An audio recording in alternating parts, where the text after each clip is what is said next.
Yeah. You don't get to look away anymore. Not after what we've seen. Not after what we know.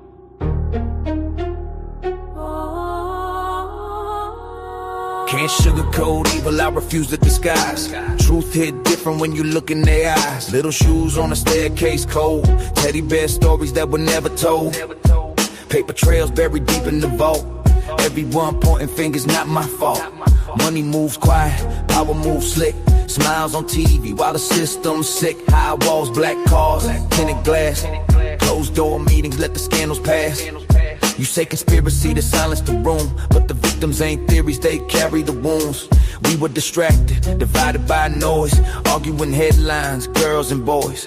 Meanwhile, predators leverage position, protected by status, wealth and tradition. If justice blind, who tied the cloth? Who benefits most when the truth gets lost? If power's clean, then why the fear? When sealed up, pages start coming near. Wake up, no more shadows, no more silence, no more halos. You can't hide behind the fame. If you fed the fire, you share the flame. Wake up, hear that sound, that's the truth breaking ground. For every child who lost their life, we stand up, we fight tonight. 400,000 missing a year. Tell me why the number don't trigger fear.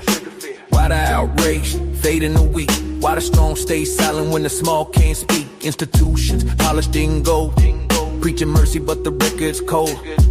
If you knew and turned away, silence made you complicit that day. Not left, not right, this ain't a side. Evil don't care about party lines. It's about power abused in dark, about stolen futures before they start. Ballrooms, back rooms, private flights, handshakes hidden from public sight. If your wealth was built on pain, history gon' carve your name. Truth don't die, it waits its turn. Every lie got a fuse that burns. When it sparks, don't act surprised. We warned you once, we're done being quiet. Wake up, no more shadows, no more silence, no more halos. You can't hide behind the fame. If you fed the fire, you share the flame. Wake up, hear that cry, that's a child asking why. For every tear that fell unseen, we breaking chains, we intervene. Don't call it hate when we call out wrong. Protecting children ain't extreme, it's strong. You uncomfortable, good, sit with it. Truth ain't gentle when it's explicit. If the stage was bright, but the deals were dark. If the laughter masked a predator's mark. If you profited off the broken and small, the reckoning coming for one and all. No more heroes called from lies. No more idols we idolize. Character measured by what you defend, not the image you try to send. This ain't vengeance, this is guard duty. Standing 10 toes for human dignity. If you righteous, then stand with us. If you guilty, start feeling the rush because the tide turning. You feel that shift. No more shielding, the powerful click. Every child worth more than gold, and we the generation bold. Hold the line, protect the young. No more deals behind closed doors done. If we the people, prove it now, not someday later, not somehow. Love ain't passive, faith ain't blind.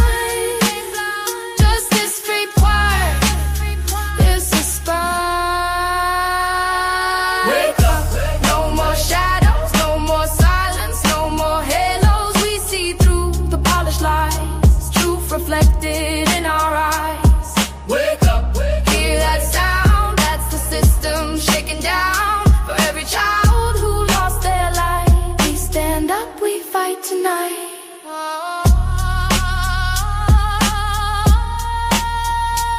We stand up, we fight tonight.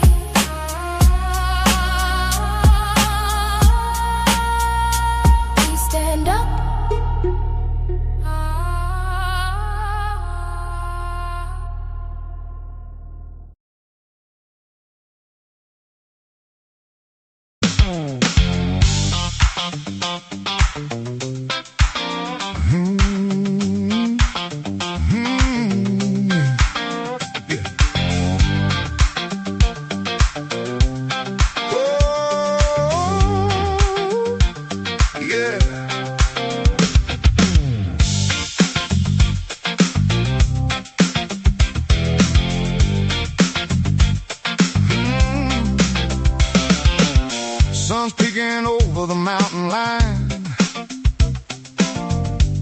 coffee's hot and I'm feeling fine.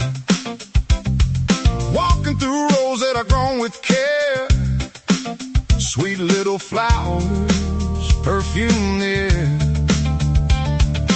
8 years tending this patch of green. Medicine's the way I've always seen. No hurry, no race, no nose at parade. Just another good day that Bubba made. Slow your roll, take a breath.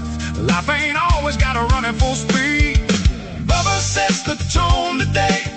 Everything just melts away. Coffee, sunshine, cedar trees, mountain air and easy breeze. Smiling while I'm walking around. Got my feet up on the ground. If life gets loud, I simply say, Bubba sets the tone today. Bubba sets the tone today. Hey! These ain't trophies sitting on a shelf. This is medicine to help myself. Tiny crystals, orange hairs. Nature put a little kindness there. One good flower can change the pace. Put a smile right back on your face. Ain't about escaping where I've been. It's about feeling whole again. Turn the worries down, turn the music up, sit a spell, fill your cup. Sometimes healing looks a whole lot like a peaceful afternoon.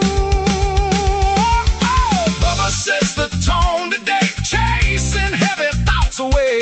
Fields are green and skies are blue. Simple things will see you through. No big speech and no campaign, just a little sunshine after rain. From the porch you'll hear me say, Bubba sets the tone today. Bubba sets the tone today.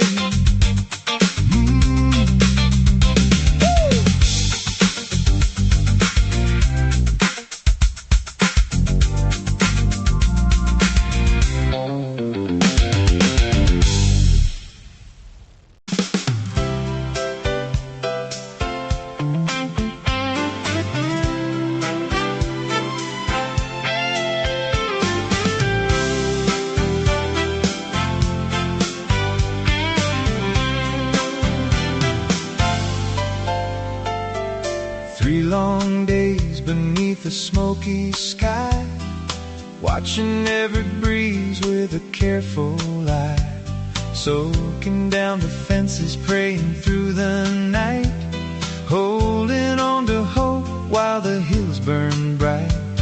Faithful friends beside me never walked away, trusting we'd see mercy with the break of day. And everything grew still, like heaven held its breath. It was the first drop on the top of my head, a whisper before a single word was said. I looked to the heavens, searching through the gray, wondering if the clouds had finally found their way. One little drop was all it took for me to believe what my eyes had not yet seen before the rain came, washing all my fears away. There was the first drop. The girls were running free across the field. The boys were singing songs behind the steel. Little Maddie circled close beside my stride, like she somehow knew the change was in the sky.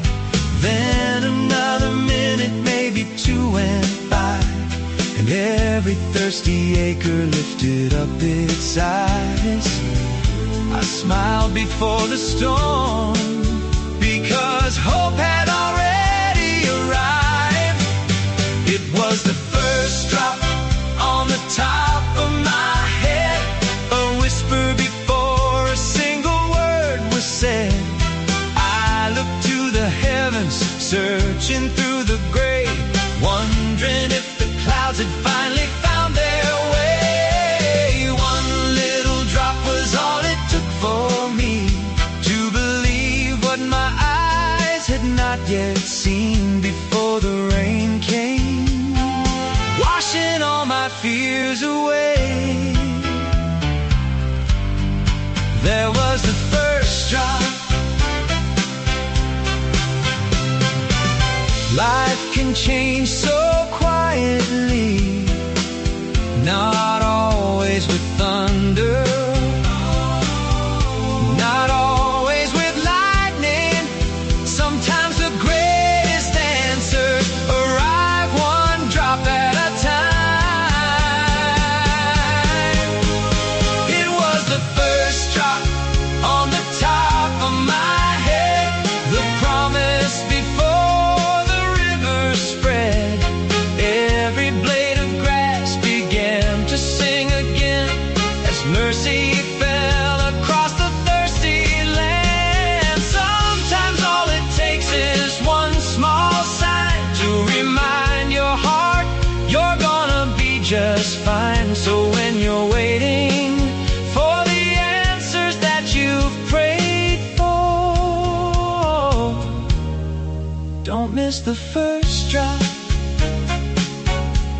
Tomorrow may bring sunshine, tomorrow may bring rain, but I'll always remember the day hope touched my forehead, one drop at a time.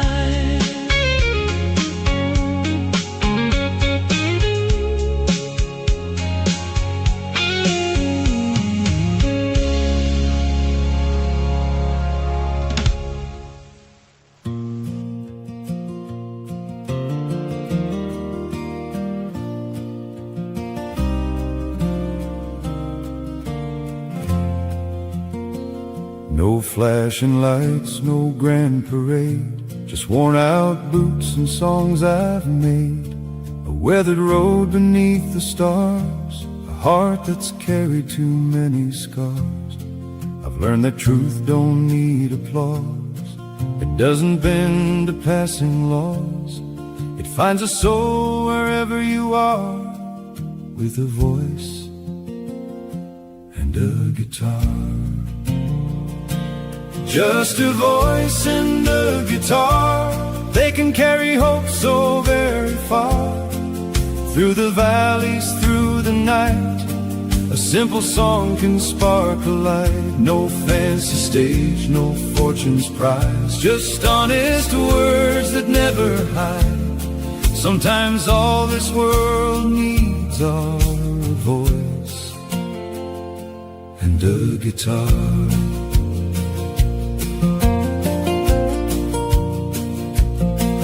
Watch the headlines come and go, watch the seasons teach us slow. Love still wins where mercy grows, even when the cold wind blows. Every melody can plant a seed, every lyric meets a need. You don't have to be a star, just a voice and a guitar. If tomorrow never comes my way, let these songs be what remains. May they lift the tired and weak, give the lonely strength to speak. If one heart finds a little peace, then every note has earned its place. Just a voice and a guitar, that's enough to heal a broken heart. When the world is loud with fear, a quiet song can still be heard. Long after every crowd is gone, the truth keeps quietly singing on. Sometimes the greatest gifts we are, a voice and a guitar. So pull up a chair and stay a while. We'll trade a tear, we'll trade a smile. No matter who or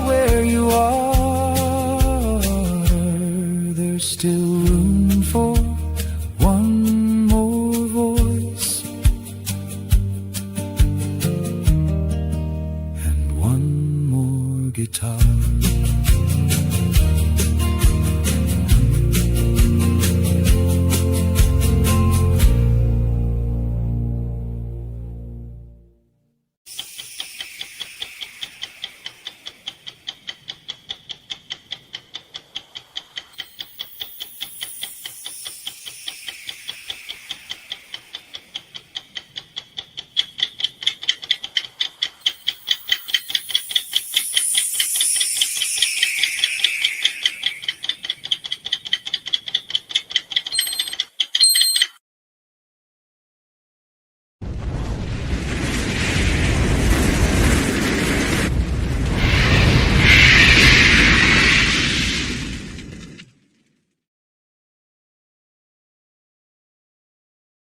Oh yeah.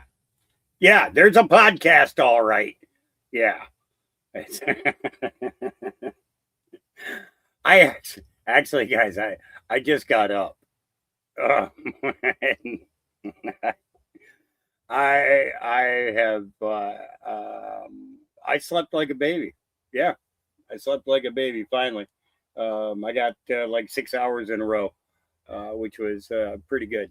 So yeah, that rain was absolutely needed because I was not resting at all because of the fact that I'm, my brain just wouldn't turn off. I had to keep getting up, looking out the window, see if anything was sparking back up again, and all that. And what's crazy is I was out in the field. I had to get the girls out, and they needed to really stretch out and run because they've been kenneled. Uh, 5 out of 8 are in full heat cycle right now. So I got the boys on one side of the fence, I got the girls on the other side of the fence, and then next thing I know, I just feel this one drop hit me on the top of my head, and the first thing that came to mind was raindrops keep falling on my head, and BJ Thomas's song, and my head was going there. It was going there, and I kept looking up at the sky to see if there was going to be more. It didn't do anything for a couple more minutes, and then finally the girls started moving towards the kennels. They definitely got their exercise, and Maddie was exhausted from running around in circles, and it's really cool to watch the relationship growing between uh, Pumpkin and Spice, and Maddie, because she was separated from them, for all that period of time. But they have taken her in and just like really gone to the super extent. Yeah, and Auntie sent me this thing. It's called a. Hang on, I gotta pull it out of here. It's what the heck is this thing called? It's where did I set it? Because I just got done loading everything off of it onto the computer. It's a, we used to see them on TV. The doctors would use them and stuff like that, and they would, they'd take quick notes for themselves with it. It's like a dictation thing, right? So I'm out there and I'm walking, and I'm like, and then this phrase came to mind, and that phrase came to mind, and this frame came to mind, and that's how I ended up putting that song together. Because I have a great joy right now because of the fact that I don't have as much to worry about, at least for the time being. I don't know where in the heck I put it. Oh, you know what? I might have moved it over to the other side. I probably did. I'm not as young as I used to be, so I move things quicker and forget where they are faster. And I know a lot of you go through the same thing, because we're not spring chickens anymore. Our brains don't want to have to work that fucking hard.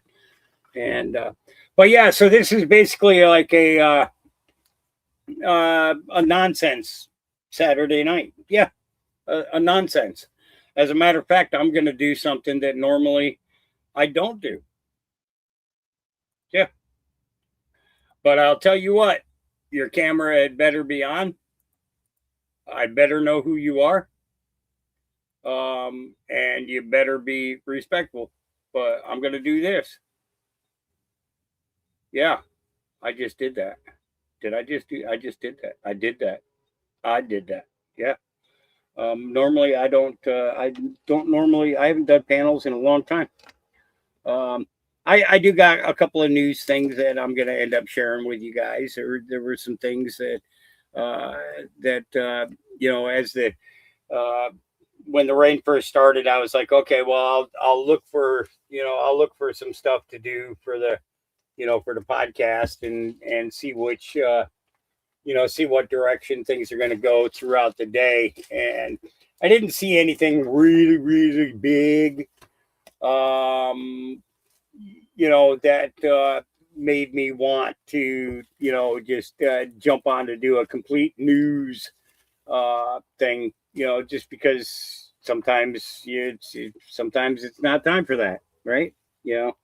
And we have to deal with that. But there's as people come in, we will we'll share that. I think there's supposed to be a way I could pin that, I guess. Let me open up the thingy mabobber here. Let's see, I got to go to my channel. Go to here, and then I got to mute it right away. Let's see. Yeah, there we go. Okay, and come on, chat, pop up for me. And then there should be a way to do this. I think pin message. Is that it? Pin message.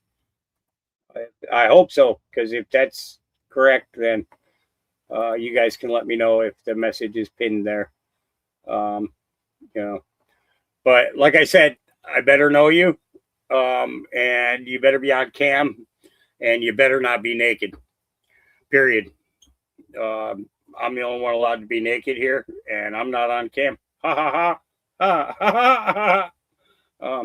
No. Yeah. So, but yeah, it's I figure we could hang out. I didn't see anybody else really podcasting.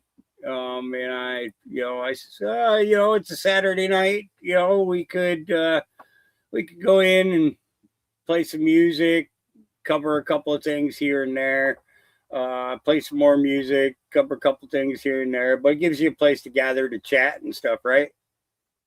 If that's okay with you guys, because I really don't want to have to work that hard. I think, so Cat Mother B, Ghost is at another home. He's not with me anymore. He is about 275 miles away from here.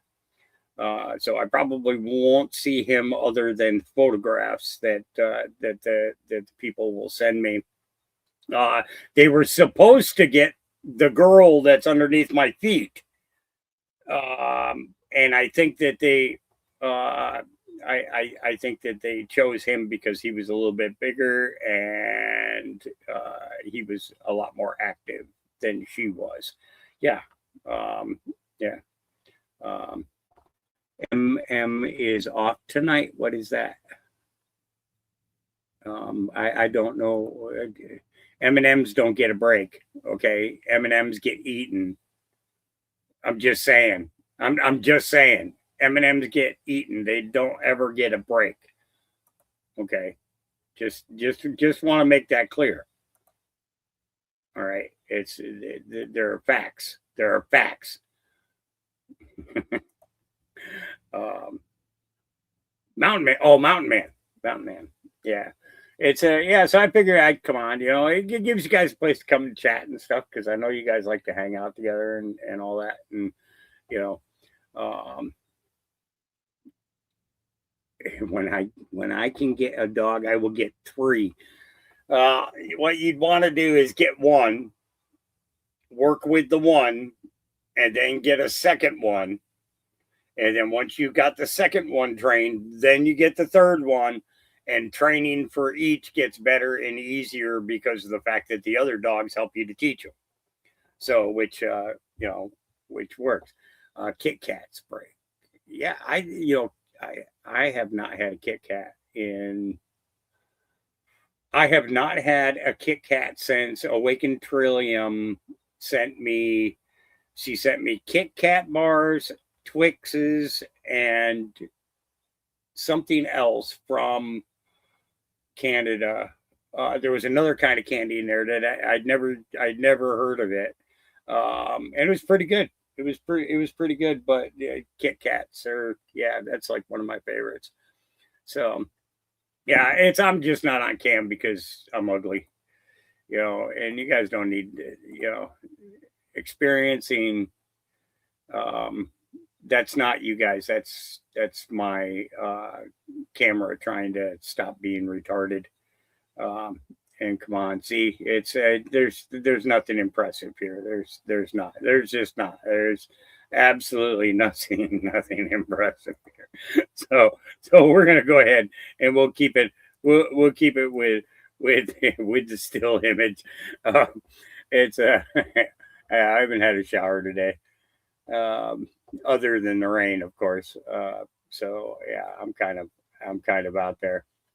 But I was going through some stuff, and what I was finding was seems like there's a lot of push to look at a bunch of things, but it's like once you get there, it's like why are they bringing this up again, kind of thing, and it doesn't make a whole lot of sense to me.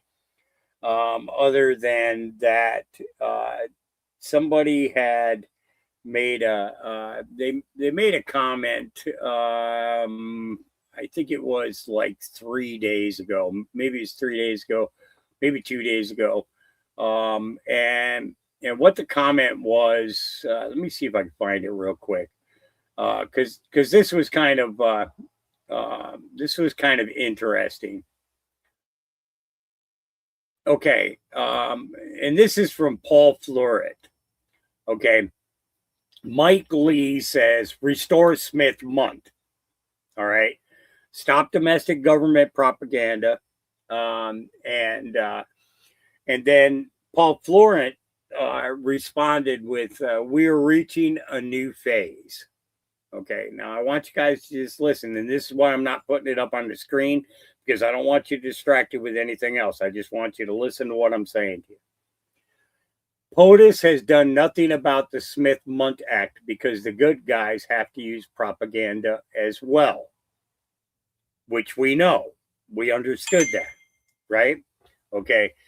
If we are bringing that act back to the forefront, it means our need to use propaganda / psyops is nearing an end. If that's the case, things are about to get very turbulent as we approach our landing. Okay. Does that make sense to you guys? And I figured if I kept everything else off of the screen, it would make it easier. Oh,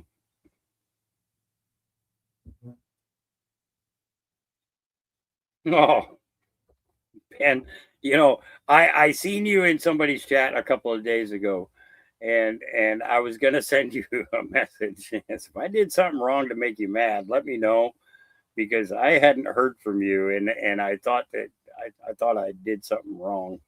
I really did. But thank you, Ben. Miss you, brother. Miss talking with you.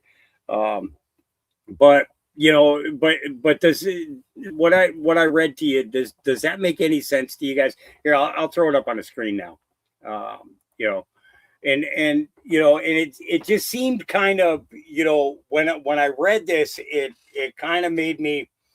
It made me sit back and reflect a little bit and think about the Iran. Okay, back when the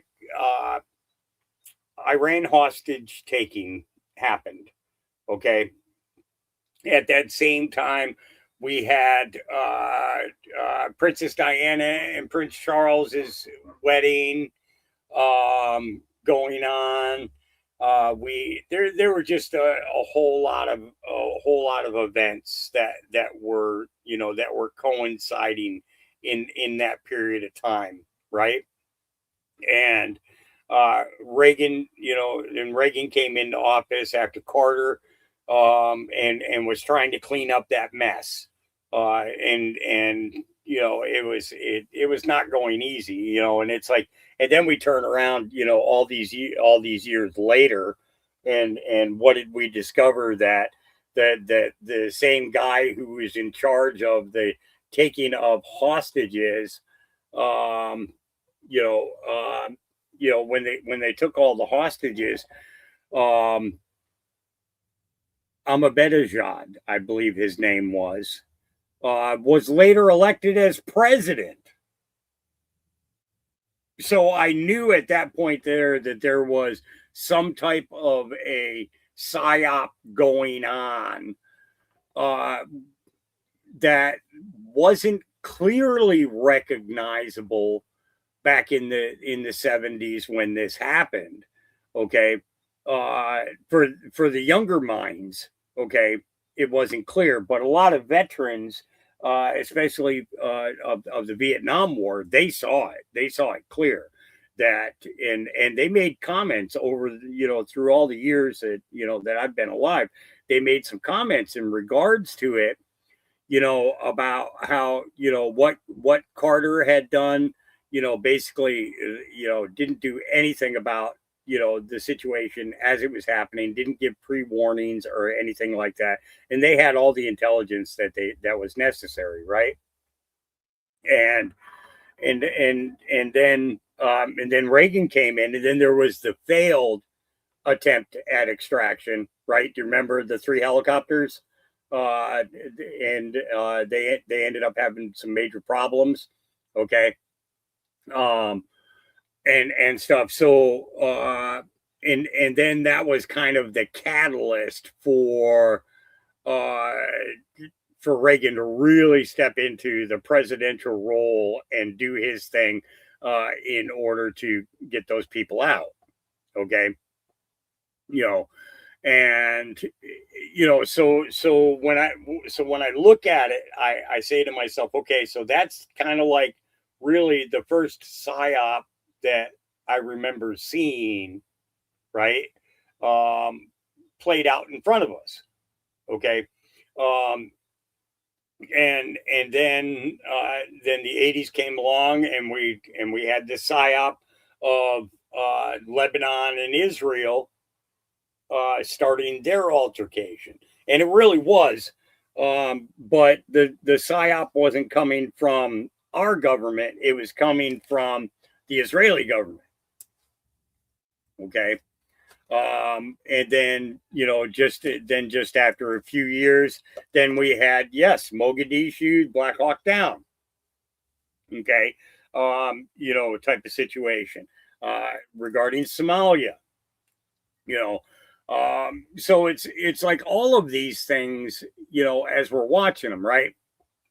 But I also remember the petroleum wars of the late 70s and the early 80s. Okay. And the games that were being played in order to take us from, anywhere between 29 to 59 cents a gallon, all the way up to $2 and $3 a gallon. Now, the thing is when they got the prices up that high, they never did anything about bringing them back down. Okay. So it was like, these wars were going on, the petroleum wars were going on, and it was all about getting us to pay more. Okay. Now, the health of the average individual from the 1960s, the 1970s, and even into the latter part of the 1980s, extremely healthy. We didn't have a whole lot of really big people. Really big people were kind of an unusual thing to see, right?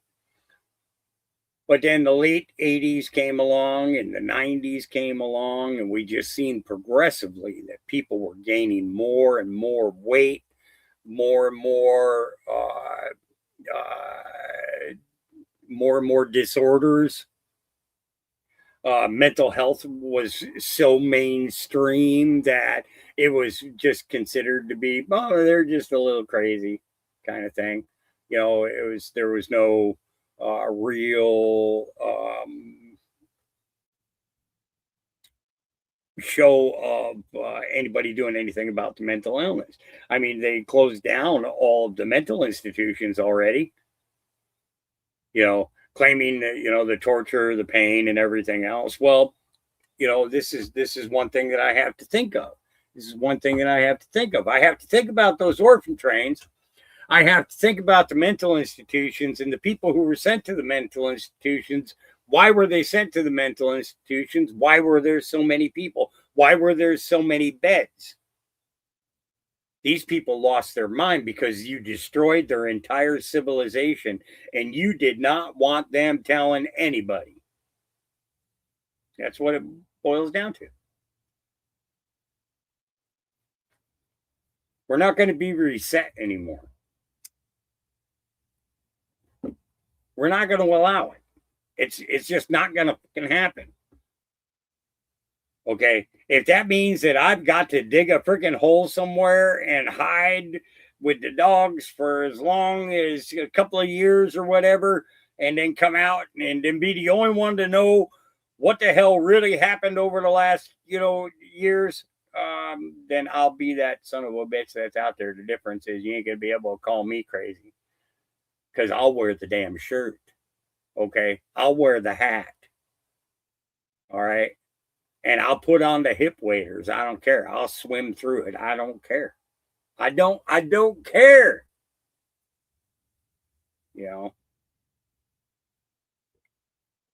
Am I gonna hide all in it? That's well, it's if well, they'll keep people away, okay? Nobody will find the hole because the dogs will be all around it. Everybody will know where the damn hole is, but nobody's going to come after it. BLT is that say BLT or is bit? Okay.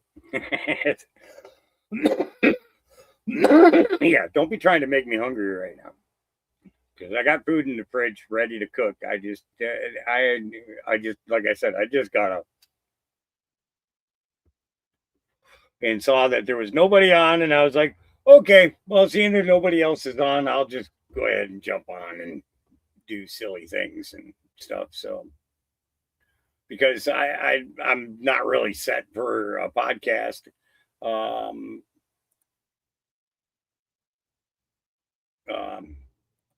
Yeah. So we got a few things and that we can kind of cover and everything else. But I honestly I kind of just want to chill with you guys tonight. And like I said, I'm gonna play some music. I'm gonna play some clips and stuff, and we'll go from there. This interview with Marco Rubio and Laura Trump is actually pretty good. There were quite a few good questions in there that I have. I have the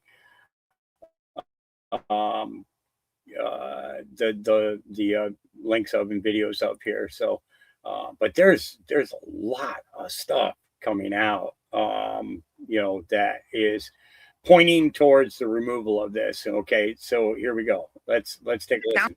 Critics of this report, of course, are saying, oh, well, these are scare tactics to potentially justify some U.S. military action against Cuba. It sounds like this is something we should take seriously, and this report sounds very real. Everything in there is factual, and frankly, I don't think they can dispute it. People can argue that we shouldn't do with it, and I know there are plenty of people in American academia and, frankly, in American press that sympathize with the Cuban regime and have for a very long time. Part of it is motivated by their anti-Americanism, and part of it is motivated by ideological affinity. There are enough people in key nodes of our society, including professors, but frankly, in the past, we've seen people within our own government that sympathize with the Cuban regime. It's the way they get spies without paying them. but it doesn't mean we can ignore this threat. Put aside for a moment my history, the fact that I'm Cuban American, the fact that I grew up in Miami. This is 90 miles from our shores, a failed state 90 miles from our shores that happens to be aligned with adversaries to the United States is a national security threat to our country. Critics of this report, of course, are saying. Yeah. So, this report that they're talking about is, where did it go? I know I had it here. Oh, I'm not on my thing. That's why I didn't see it, because it is here. That's why I keep forgetting to click. And here we go. Here's part. It's the same network of protesters around the country. They were the same people you saw in the streets burning things in 2020. They then flip it around and they become the pro-Hamas protesters, and they flip it around, and within 48 hours of Maduro's arrest have pre-printed signs outside the courthouse demanding his release. And then they're out there doing the ICE stuff, attacking ICE agents. There's nothing organic about it. It is funded, it is organized, and Cuba is a part of that network, and in some cases, a critical part of that network. And it's a network they will weaponize against us. And they talk about it openly, about how they will use that network to pressure American policymakers, not just here in the United States like Code Pink, but all over the world. It's the same network of protesters around. So he's talking about how all these things are connected. Let's go here. To the average American, you see Cuba, small country, 90 miles off our shores, 9.5 million people population. What people forget that when it comes to things like espionage and influence operations, they actually are an influence and espionage superpower. If you look at the history of espionage in the United States, Cuba is the only country that consistently has implanted and embedded spies in our system without even paying them. We had an ambassador, a U.S. ambassador, who ended up being a Cuban spy and was recently convicted. We've had them penetrate the highest levels of the Defense Intelligence Agency. Ana Belén Montes was one of the single biggest intelligence failures on the part of the United States and one of the biggest penetrations we've ever had in our system. And then on the influence front, if you look all throughout Latin America, every communist left-wing insurgency that's destabilized governments across the region, every single one of them over the last 40, 50 years has found its support, its help, in many cases its birth, from a Cuban influence operation. So it was an important report just to highlight the role they play in our country, a very negative role to the average American. So, and this is coming from a Cuban American. Okay. If I'm not mistaken, his parents' nationality was Cuban. Am I correct in saying that?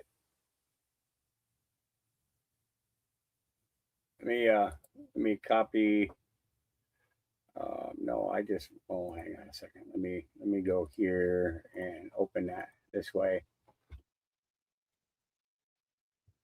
Give me his page. Yeah, there you go. Copy.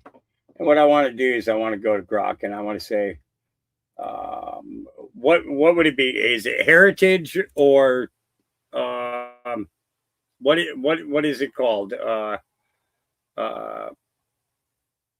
Dang nabbit! When what was his family nationality?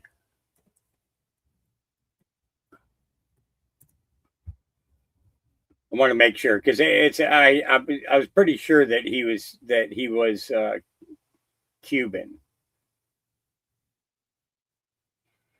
So yeah, that is all right. Marco Rubio's family is of Cuban origin, nationality. His parents, Mario Rubio and Aurelis Garcia Rubio, were Cuban immigrants who moved to the United States from Cuba in 1956.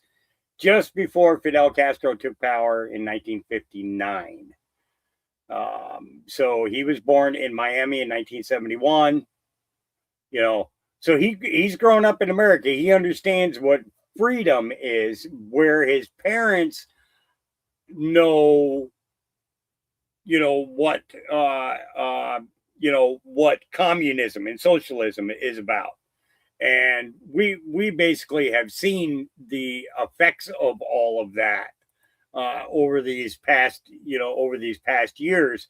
from, understanding that they don't have power half the time, or 3/4 of the time, I should say. Um, Maybe 2/3 to 3/4 of the time. They don't have fuel. They don't have the food that they should have. They don't have the medical care that they should have. Everything all the way down the line. You know, unless you're part of the regime, and then you have everything. You know, but what are you willing to give up in order to get all of that? Are you willing to give up your soul in order to become part of that faction that is about destroying other people's lives? You and that's the thing. Beautiful country that it is, from what we've seen in film and in video and stuff. But the fact of the matter is that you have you have a great evil there that needs to go away. And I hate to say it, but that's just the way it is. Um, you know, Flying Eagle, good evening. And it's funny, you just said is, you're from Florida, and, a lot of people, look at Florida as like the offshoot of Cuba, right?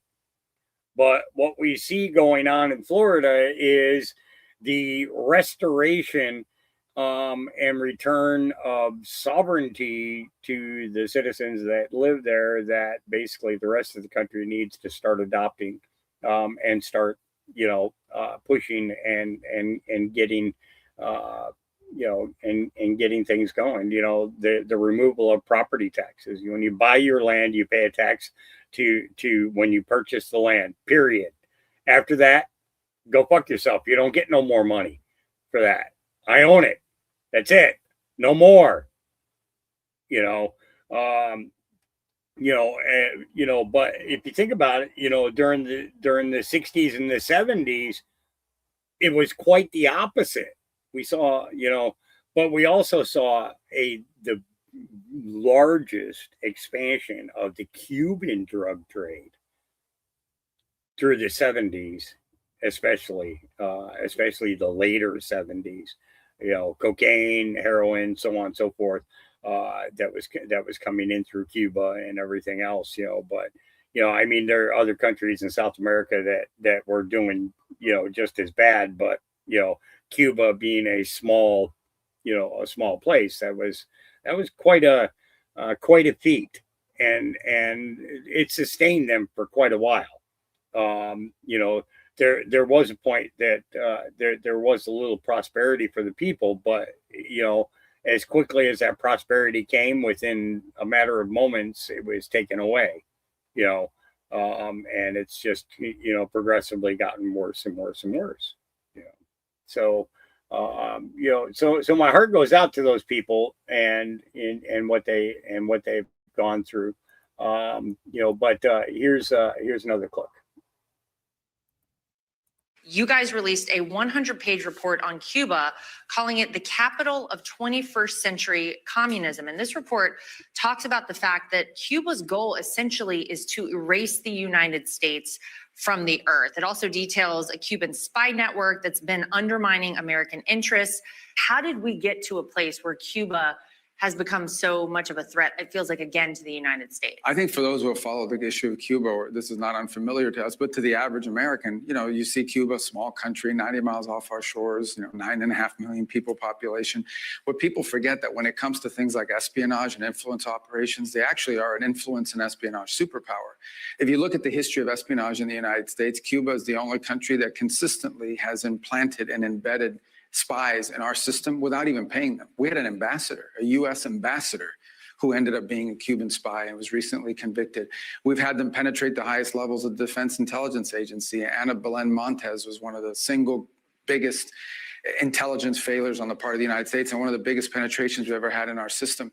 So, and then on the influence front, if you look all throughout Latin America, every communist left-wing insurgency that's destabilized governments across the region, every single one of them over the last 40, 50 years has found its support, its help, in many cases its birth, from a Cuban influence operation. So it was an important report just to highlight the role they play in our country, a very negative role. The report also links Cuban influence to the rise of Antifa, the riots that we saw in 2020, as well as the surge of radical activism that we've seen all over these college campuses. To the average person, those things I think feel generally organic, but it turns out there are a lot of different powers, Cuba being one of them, that are influencing all of these things day to day. It's the same network of protesters around the country. Yeah, so I showed you that part there earlier. But you get where I'm coming from.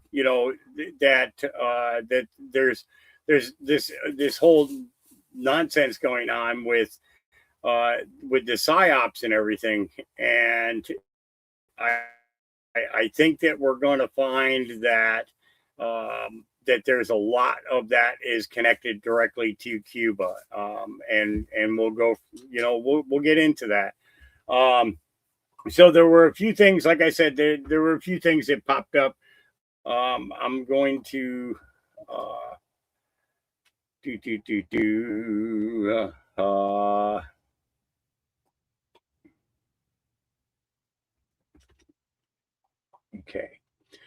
okay, so this is one of them here. Now, this is at Camp David yesterday, okay? And I want you guys to listen to this. And I had mentioned something to you guys earlier in regards to psyops in regards to Lebanon that were instigated by Israel that we saw back in the late 70s and all through the beginning of the 80s. I'd say until about 85, 86. The second thing is we had an unprecedented ministerial. 60 countries came to Washington and were a part of an effort where we were shedding light on far left terrorism and violence. The bomb goes off somewhere and it's tied to some right-wing group, or what I don't consider neo-Nazis right-wing, I consider them Nazis, right? But you're going to get a lot of attention on that. But if it's a leftist group, an Antifa group, that gets no coverage, or they ignore the ideological spin and the ideological reason behind it. So we got 60 countries came up here and hopefully creating a strong to go after far left violent terrorism. Go after it, call it by name, and I think we're building a very strong coalition there. We've had some successes in the Middle East, Mr. President, as you know, in the diplomatic front. The deal with Lebanon and Israel is unprecedented. President Ayoun was here a week ago. I think that was the first visit by a Lebanese president in over 30 some odd years. In fact, this is the first time the Israelis and the Lebanese government have spoken at the official level in close to 30 years. And that was 60 years later. A lot of work to be done to keep that peace and building. But it's a real achievable. And of course, as you announced last night, Mr. President, this disarmament deal that you brought about with Steve and Jared's work on Hamas is another big step as well. It's something a lot of people thought would never happen. It needs to happen, but the fact they've even agreed to it is a real achievable.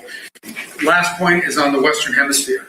For the first time in 15, 20 years, the overwhelming majority of the countries in the Western Hemisphere are now led by pro-American leaders and pro-American governments. It's an extraordinary achievement. All of it happening through virtually every election that's happened in the world.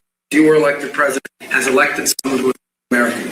And I think this is an incredible situation. And last but not least, and I have to thank a number of agencies here, particularly the Department of War, after that terrible earthquake in Venezuela, within 36 hours, the full force of the American government was on the ground providing humanitarian assistance. It was a sight to behold. The USS Ford, I think, was in their port. Our Marines and armed service personnel were helping run their airport and their tower. It is one of the fastest, most dramatic, and most effective humanitarian responses, certainly in recent history, if not ever. And they came at the direction of the president. In fact, within an hour of that earthquake hitting, I remember because I was overseas, the president called and said, make sure we go in there and help these people recover from this. And we did. And thanks to your leadership, Mr. President. It's a great story. Enough needs to be told about it because the credit goes to so many agencies represented here today, but really the Department of War's effort was phenomenal. So thank you. So that's, where he mentions the Department of War, the supplies that were brought into Venezuela because of the initiatives going on with the restabilization of that country after Maduro's arrest is so important to be on top of, right? Yeah, so Let's go here. This is Savannah Hernandez. Now, if you guys remember correctly, this is the on the scenes action news kind of reporter that was at the facility in Illinois. I think it was or maybe it was New Jersey. And she ended up getting assaulted by a mother, a daughter, and then the father came and pushed her down on the ground. And they tried to file lawsuits against her, and she ended up winning everything. And now mom, I believe mom and dad have been convicted. And now the daughter is going through her trial, and her daughter's like trying to get all the help she can because she's going to lose, and she knows it. But nobody wants to accept accountability for their actions. But she was doing some investigative reporting down in Texas and found a lot of really wonky stuff going on with IDs in California or in the state of Texas. Let's go here. Did you guys know that the state of Texas is providing the children of illegals with birth certificates and that they're allowing them to access these documents with foreign IDs, and they're advertising this information on official government websites in Spanish? Now, this was originally exposed by Texas State Representative Brian Harrison, and he shared this document from the Texas Health and Human Services website. Now, under the portion that states acceptable forms of identification, some of the most common forms of ID used are El Salvadorian and Honduran consular documents and Mexican voter registration cards. There's also a Spanish version of this pamphlet offered, by the way. We are literally giving birth certificates to illegal aliens. We're giving birth certificates to non-citizens, and we're using government websites to advertise the, quote, most popular foreign documents that we will accept to do this. On the state of Texas official taxpayer-funded website, there's a whole section advertising the most popular types of foreign documents. And these things include, I'm not making this up, like El Salvadorian consular paperwork, Mexican voter IDs, and my personal favorite, a library card. If you show up with a Mexican voter ID, an El Salvadorian consular card, okay, which, by the way, these things aren't verified. Nobody has any idea if these documents are even authentic, and a library card, the state of Texas will tax our citizens, the 30 million people that call Texans home, we will tax them in order to give a state sanction with a beautiful seal birth certificates to these illegal aliens and children from China or Korea or whoever, where else. Now, something interesting to note, the link to the birth certificate info that Brian originally shared has since been taken down. And that link now leads you to a graphic that reads page not found. However, I spoke to his press secretary this morning, and apparently those pages are still up on officialtexas.gov links. However, the links have been slightly changed, so the information is still there, just not on the original link that was shared. By the way, this is also when we discovered that this pamphlet is also offered in Spanish as well as English on, again, the official Texas Health and Human Services website. Now, this is just one angle to this story, and Representative Harrison was also telling us how birth tourism, aka the business of migrants being brought into U.S. states like Texas to have their children specifically so they could have American citizenship, yeah, apparently that is not illegal in our state. We're well within our constitutional rights to decide what businesses may and may not operate within our borders. We need to criminalize birth tourism, and people are shocked to learn that birth tourism, there is no law in Texas that makes birth tourism a crime. It's happening, it's legal, and we need to change it, and we could change it, and we could change it right now. Think about the implications of this. We're talking about perhaps geopolitical adversaries of Texas, of the United States, sending their potentially intelligence assets over here to the United States to give birth to a child who's then flown away maybe hours later, and we are bestowing citizenship on that person who's maybe literally never stepped foot in this country. This is an economic challenge. This is potentially a national security crisis. Now, back in June of this year, let's not forget that SCOTUS struck down President Trump's order ending birthright citizenship,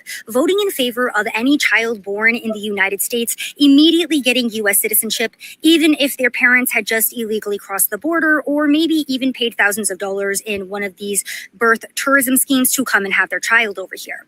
And per Pew Research, 260,000 children of illegals are given citizenship in the United States every single year. Another 26,000 more children are given citizenship due to birth tourism, meaning that every 5 years, over 1.4 million children born to parents who are not American citizens are given U.S. citizenship. Now, Governor Greg Abbott and Attorney General Ken Paxton have been trying to combat birth tourism in Texas and recently announced investigations into 2 Texas hospitals that were allegedly advertising birth packages in South Texas. Paxton is also suing a Houston area birth tourism operation for unlawfully facilitating the invasion of Chinese nationals into Texas for the sole purpose of birthing children and obtaining birthright citizenship. But many Texans definitely shocked to learn that birth tourism is not illegal in the state of Texas. And also Texas is allowing illegals to utilize foreign IDs to access American citizenship papers for their children. Also that the pamphlets and this information are being advertised on official government websites in Spanish. People have this belief that Texas is this bright red, bold Republican state, right? That we're leading in conservative values and bold pro-liberty governance. The problem is, over the past many years, that has become much more of just our reputation, and we've been coasting on that reputation instead of living up to it. I believe that just by administrative action, with a stroke of a pen, we could end giving birth certificates to illegals. And that's why I've called on the governor. If he's going to direct his health department to do investigations, he clearly believes he can direct them to do things. He should immediately direct them to stop giving birth certificates to illegals. And then on the birth tourism thing, we could have a special session. And before, let's see, where it's the 28th, within less than probably a week or two, so by August, we could make it a state-level crime. We could and should make it a state felony to engage in for-profit business activities for the purposes of facilitating birth tourism. This is an economic challenge. This is potentially a national security crisis. And the state of Texas, again, the states are supposed to be the sovereigns under our federalist system. And the state of Texas has got to do a lot more than we're doing to combat the evils of birth tourism. Boom. Yeah. And that's Savannah Hernandez. Did you guys know that the state of Texas is providing the children of illegals with birth certificates? She gets in there, she asks questions, she does her thing. Now, I need a couple of minutes because I've got to go out. Oh, you guys. So after the rain came, I had to take Maddie outside to go to the bathroom. And a goose happened to land in the middle of the field. Now, Kuve, as old as she is, saw that goose land there, and she says, "Nuh-uh, I remember the last time you and your family came out here, you were nuisances for about 3 months. We ain't having it." Because they wouldn't let the dogs get into that field to run. The geese act stupid. Okay. So Kube went out there to confront that one goose, and Maddie decided she was going to trot right along behind great-grandma, actually. And she did. And she was so cute. She was barking. She was doing her little girl bark at the goose, as Kube was doing her big girl bark, and telling her, that thing to get out of here. So I had a food order in for Walmart, and I was like, I don't know what, I'm gonna add a stuffed animal to it after seeing her reaction to it. So I got her a goose. And that is absolutely 100% her toy. Ain't nobody touching it, not even me. Okay, she is. She's prancing around with her goose. And unfortunately, I don't have a camera down underneath the table, or else you'd see her. But she loves it. She hasn't even realized that there's a squeaker in there yet, or a honker. She hasn't figured that out. I think she thought that I was making the noise to, because when that Canadian goose landed in the field, it was making noise, like it was calling his family. And I was like, Kube, she's calling her family. And Kube looks over at the field, sees her, and that's when she's like, nope, that ain't gonna happen. That's my poop spot. You ain't hanging out in my poop spot. And yeah, that was the end of that. But yeah, that's that was a squirrel. The squirrel ran across the screen there and got me totally distracted. Yeah. But that was Savannah Hernandez. I need to step away for a minute. We're gonna take a quick break here so that I can do a couple things, and I'll sit back down with you in a minute. In the meantime, it's going to toss a little music at you, and I will be right back.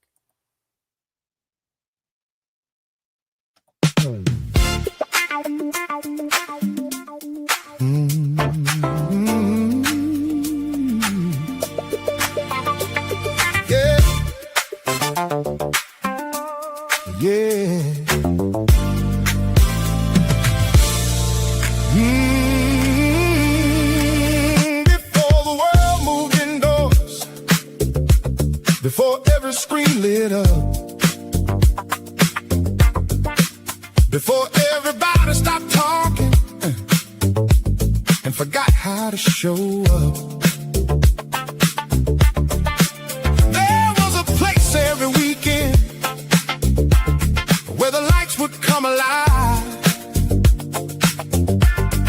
You didn't have to be somebody, you just had to arrive.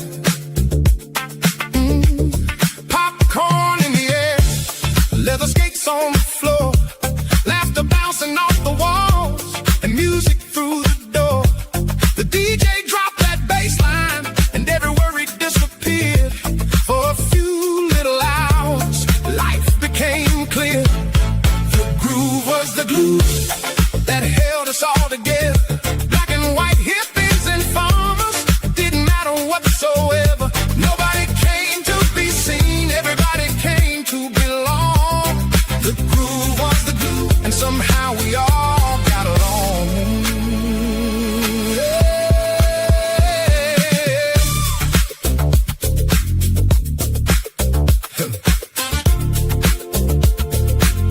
Hey, hand-me-down jeans and plain white t-shirts, church kids dressed up neat, the talented skaters helping newcomers, everybody sharing the beat.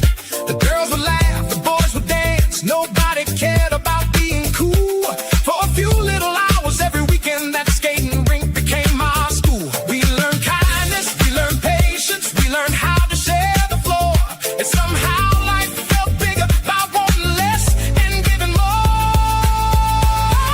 There weren't any followers, there weren't any likes, there were just real people living real lives. The DJ dimmed the lights for the last three songs, and somehow for a little while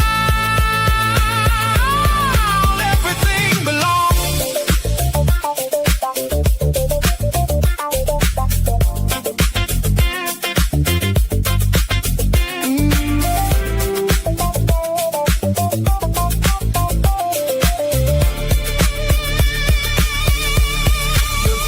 Was the glue that held us all together. Nobody trying to be famous, nobody chasing forever. Nobody came to be seen, everybody came to belong. And every time I hear that funk, that old world still lives on. The groove was the glue.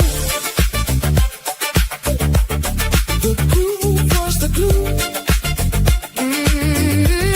For a few little hours, everything was where it belonged. Sometimes I think we weren't skating in circles, we were building a community, one song at a time.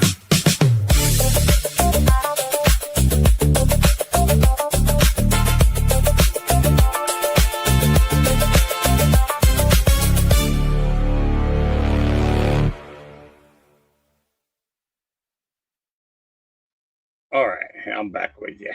Yeah, I just had I had to step out and be disorderly for a second. Yeah. So let's jump back into some of this stuff. I got to do that share screen thing again. I take that down because of the fact that if I leave it up there, it like plays the. I guess you guys get the song twice.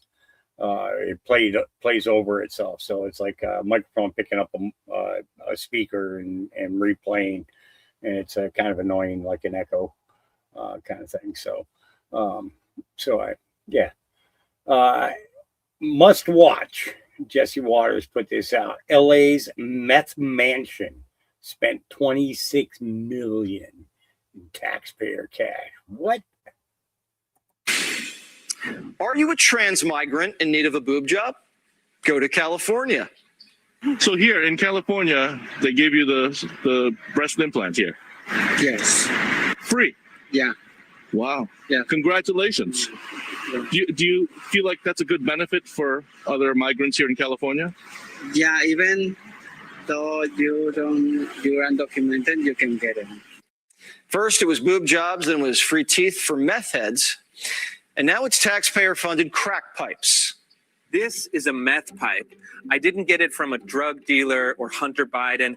I got it from a government-funded nonprofit in the middle of Los Angeles for free. This is the Skid Row Care Campus. It opened last year with a mission to do harm reduction. That might sound nice, but in reality, they're handing out drug paraphernalia to the homeless, no questions asked. We went inside with a hidden camera to see exactly what was going on. We have spray shoes, we have petroleum jelly.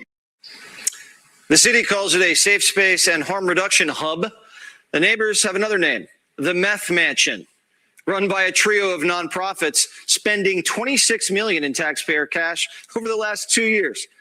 Okay, so from looking at, I want you guys to look at this image right.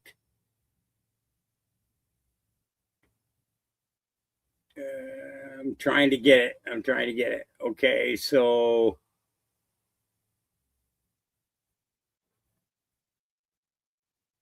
right there. Okay, what does that remind you of?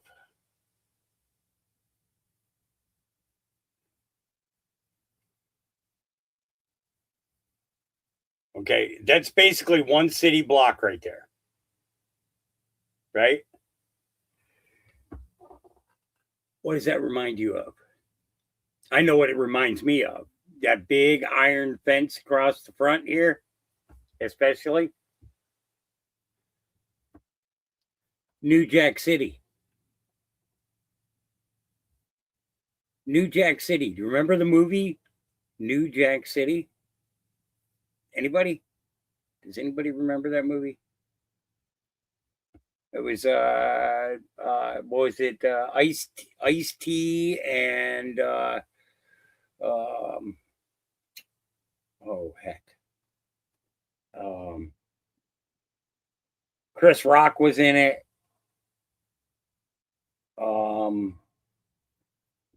There were some big names. There was a bunch of big names in that movie. Yeah. But yeah. And it's and that's basically what this just like it automatically made me think of that, because once they got inside of New Jack City, everything that they needed was in there. No, it wasn't LL Cool J. LL Cool J was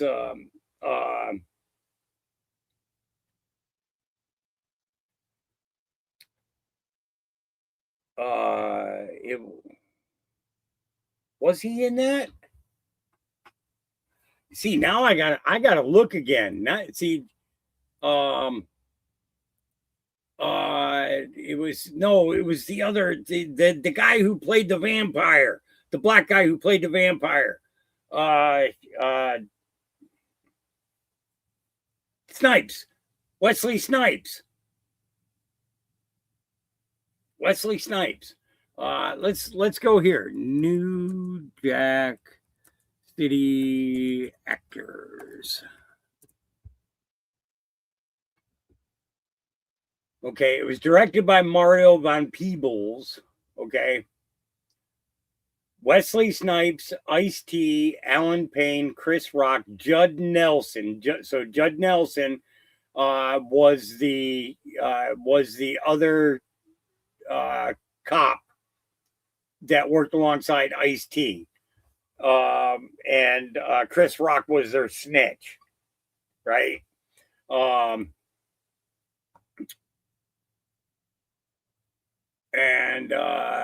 Let's see, Bill Cobbs, Bill Noon, and Van Peebles himself. And basically the storyline, the plot follows Nino Brown, a drug lord in New York City during the crack epidemic. And basically I remember at the beginning of that movie, it showed how, it was at the very, very beginning of it was one of the brothers shows up, picks up a couple of them, and I think they were in a Jeep. And he says, "Yeah, we got this new stuff and all that." And yeah, it was kind of, yeah. So, but plot follow, it's the New York City Police Department detective who vows to end Nino's rise to power by going undercover to work for Nino's gang. And it was, yeah, there was a lot there to,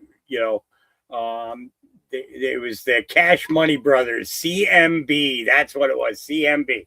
I was like trying to think of what the hell the group was called, but it was just a street gang, that basically, really had a lot to do with getting the drug trade started. And it was also when there was really big influx of rap music really started coming out at that time too. I mean, it was becoming more of a forefront. There was rap there before, but this made it, this kind of like New Jack City kind of gave a whole new side to the rappers. Okay, that's when everybody started talking about shooting each other, so on and so forth, and all the drugs and the hoes and the bitches and all the other stuff. It was just, and that was, yeah, kind of crazy. But let's go ahead. Let's finish watching this. Run by a trio of nonprofits spending a trio of nonprofits. Okay. Who did these guys go to get their money in order to get New Jack City? Couple old white guys. Gave them the money to buy all the crack that they needed in order to get the funding together to buy that property and turn it into a completely cultivated drug unit. Is that what they're trying to build right there in LA? $6 million in taxpayer cash over the last 2 years.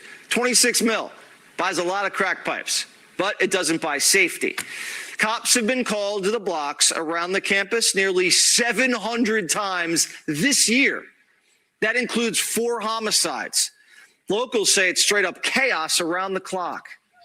Residents and the LAPD say conditions around the $26 million taxpayer-funded facility have deteriorated dramatically. Drug deals in broad daylight, overdoses right outside the Skid Row Care Campus, a taxpayer-funded facility that distributes drug paraphernalia as part of its harm reduction services. LA County standing by the meth mansion, saying it provides critical health care, showers, and a path to housing. And that they're beefing up security and working with cops to improve safety. Okay. Meanwhile, LA's homeless population keeps climbing, up 3% from last year, despite spending $500 million last year. And the homeless aren't the only ones getting handouts in California. Watch. The city apparently is okay with having a decaying derelict building. I have more problems with the abandoned building than the coyotes being there. The big question remains how to move the coyotes and whether they'll actually go. This is their home. This is. They get free rent. Coyote condo. Yeah. Think about it. This is, and it's crazy that this stuff is happening. It's absolutely crazy. And yeah, it's Roach, I heard that. Yeah. So yeah, well, because you got to have something to put in those pipes, right? So this is one of the candidates for California governor, Steve Hilton, and he makes some good comments here. Here we go. Debates are a vital part of our democracy. We have to have a debate in this governor's race, and so far, media organizations have proposed 6 debates. September the 22nd or 23rd, California Politics 360 in Sacramento. September the 27th, ABC and Univision in Glendale. September the 30th, Nexstar, San Francisco. October the 3rd, Voice of San Diego and NBC7 Telemundo at PolitiFest in San Diego. October the 13th, NBC4 and Telemundo 52, and October 15th or 16th, CNN East Los Angeles College. I have accepted every single one of these debates. This guy, Javier Becerra, has not accepted any of them. That is completely outrageous. We have to have a debate in this governor's race. So come on, Javier. Yep. I have a feeling that there's going to be a lot more stuff going on in regards to all that. And the other day I played a clip for you guys from Bill Cooper in regards to Anthony Fauci, right? And the AIDS virus and the AZT that Fauci was pushing, which later got converted to remdesivir, which caused a lot of deaths all over this country because of it. And Chris Cuomo, Carly Bonet says, "Shut up, Fredo." And I'm going to go ahead and play this for you. And then I'm going to take us on a walk down memory lane for a minute. I don't know who here needs to hear this, but if you were forced by the situation where people were coming after you to plead the fifth and take everything that comes with that, what would you be doing right now? I'd be in the fetal position or hiding. Tony Fauci is seeing patients. Why? Because he's a real one. And because what they're doing, going after him, is bullshit and everybody knows it. You want to find out who started COVID? That's great. Are you saying Tony Fauci did? Are you saying America did? Then what are we talking about? If you didn't like masks, if you didn't like mandates, if you didn't like any of that, go after the administrations that were okay with it. Tony Fauci was foisted into a position because they didn't want to take the smoke. Trump did it first, and then the Biden administration. But you're just going after one 80-year-old man? This is not about the truth. It's about bullshit, and everybody sees it, and the American people still side with what they know is reasonable, and not just this bullshit. It's disgraceful what's happening. Well, you know what's disgraceful to happen, Chris Cuomo? That you were outside of your house, out riding your bike, going and doing all the things that everybody else was told they couldn't do because they were on lockdown. Why? Because your brother was the fucking dick mayor of New York City at that time. Right? Or governor. Yeah. How about that, Chris Cuomo? How about that? How about that? That you stood up and you applauded everything that Fauci's been doing. You ain't nothing but you're a fucking weasel. That's what you are, Chris Cuomo. You are nothing but a weasel. But I simply have to say this. I simply remember what Bill Cooper said about Fauci, and the fact that this clown is standing up for him makes me think maybe he or his brother be next. That's what he's worried about. He's worried about it because they know that now they're going to go after the news. They're going to go after these motherfuckers from mainstream media that have been pushing bullshit year after year after year in our faces, down our throats, into our lungs, into our brains. Okay, Chris Cuomo, you're a piece of shit. That's what you are. And I'll say it to your face too. I don't care if you're from fucking New York. You think New York, you think nobody else knows how to fight? Piece of crap. And I hate to use language like I really do. I hate it. But this is what you got to do when they try to put a spell on you. What do?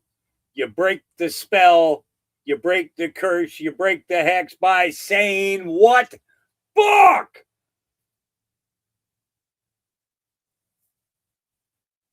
His fucking diary. And everything that is in it is all admissible. Chris Cuomo, what are you worried about? He's got a fucking pardon. Why are you toting and hanging off of his ball sack?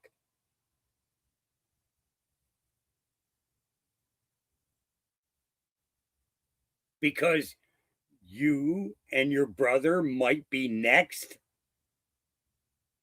Wouldn't that be some comeuppance? You want to talk about a family that helped to destroy New York City? There you go.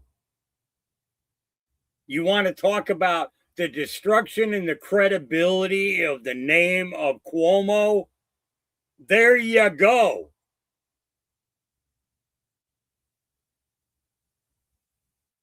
Nobody's ever going to believe you again, Chris, because we know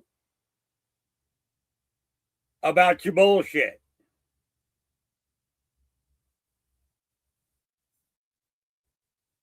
Can I get a hell yeah?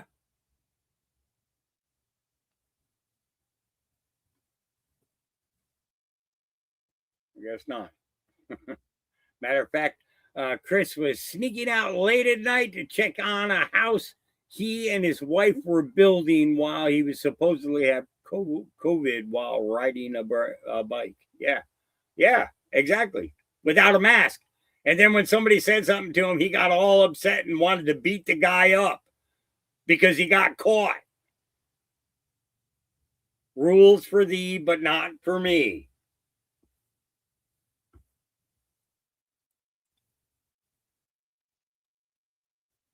And there's my hell yes. I like that. All right. Oh, want to talk about socialism. Oh. I went to Beijing, kind of hung out with everybody there and checked out the communism there.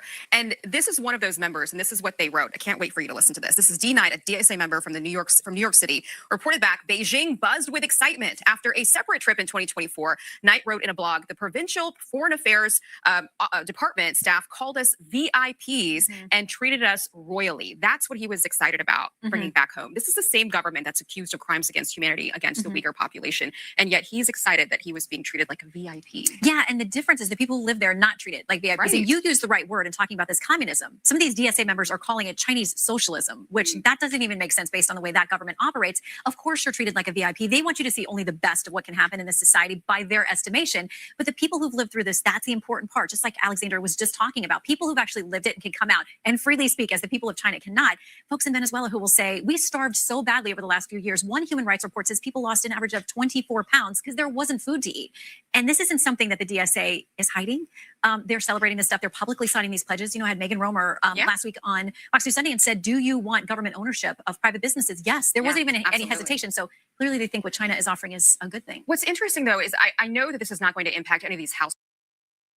Yeah, just saying. Just saying. There's something to it. The socialism, the DSA, Democrats, Socialists of America, they need to be brought to heel. That kind of crap, it just needs to stop, you know. All right. And then we got this here. In Maryland, sanctuary politicians refuse to cooperate with ICE and local law enforcement would not have been able to honor our detainer against this criminal. And this is, let's see here. The manhunt is over for Darwin Carcamo Santiago, a 24-year-old illegal immigrant who's accused of strangling his girlfriend to death. Her body found in a Howard County apartment this weekend, but the suspect hadn't been seen until Monday when a Texas state trooper arrested him on an unrelated charge some 1,400 miles away in Waco, Texas. Federal authorities credit cooperation with local authorities for identifying Santiago. We should be working with our federal partners. Here is yet another example of a woman in Maryland losing her life at the hands of a criminal illegal alien. And, had he been picked up here, we wouldn't honor the detainer that ICE just sent to Texas. The suspect now locked up in Texas without bond and awaiting an extradition hearing. The manhunt is over for Darwin Carcamo. Yeah, so then we go back to here. All right. And, oops, where'd it go? There it goes. Why is this jumping around? The man accused of strangling his girlfriend to death in Columbia, Maryland, ultimately found 1,400 miles away. The Texas Department of Public Safety telling Fox 45 a be on the lookout notice from Howard County authorities, tipping them off to a Honda Civic being driven by a homicide suspect in McLennan County. A state trooper spotting the car Monday in Waco, but says the suspect refused to stop. A short chase ensued, ultimately ending with officers forcing the vehicle to spin out. Darwin Carcamo Santiago arrested and remains in Texas custody, now facing a felony evading arrest charge in addition to murder charges back in Maryland and a federal ICE detainer. Federal authorities confirming the suspect is an undocumented immigrant from Honduras. DHS using the case to renew criticism of Maryland's newly passed immigration reforms. On social media, DHS writing, quote, "States like Maryland must end their reckless sanctuary policies and work with us to keep criminals like this monster off our streets." And, that's the thing. That is something that's been going on for years, right? All right. This is a good one right here. All right. I don't know what this kid's name is. What is this kid's name? It doesn't say. But I'm going to go ahead and hit play. When you're dealing with Iran currently, they don't care if they get blown up. Not at all. They do not care one bit. And this is the thing that honestly sent a chill down my spine. If you start studying Islamic eschatology, I don't recommend you spending any time on this, by the way. The Mahdi is unbelievable. Okay. That's where you're going. That's where I'm going. Okay. Yeah. So in Islamic eschatology, the Mahdi will emerge as a charismatic, messianic world leader during global chaos. He will take control of the world and destroy everyone who resists him. He will invade many nations. He will rule and reign for 7 years. He will broker a 7-year peace treaty with the Jews. He will conquer Israel and massacre the Jews. He will establish an Islamic one-world government headquartered in Jerusalem. He will establish Islam as the only acceptable religion. He will come, bro, this is insane. He will come on a white horse with supernatural power, doing signs and wonders. He will be assisted by a powerful prophet. So we know, you and me know, the rider on the white horse in Revelation 6 is the Antichrist. They use that verse to describe their end times messianic Mahdi. Honestly, man, I also believe Jesus is going to come back too. The prophet that they believe will assist the Mahdi, they believe that's Isa. The Islamic view of Jesus is what the New Testament calls another Christ, a false Christ. I'll do one more. If you view Ezekiel 38 as an eschatological prophecy, I do. It says that all these nations are going to unite against Israel and come to attack Israel. That will be the moment that Christ, the true Jesus, returns. And like you said, he just lays waste to the enemies of God.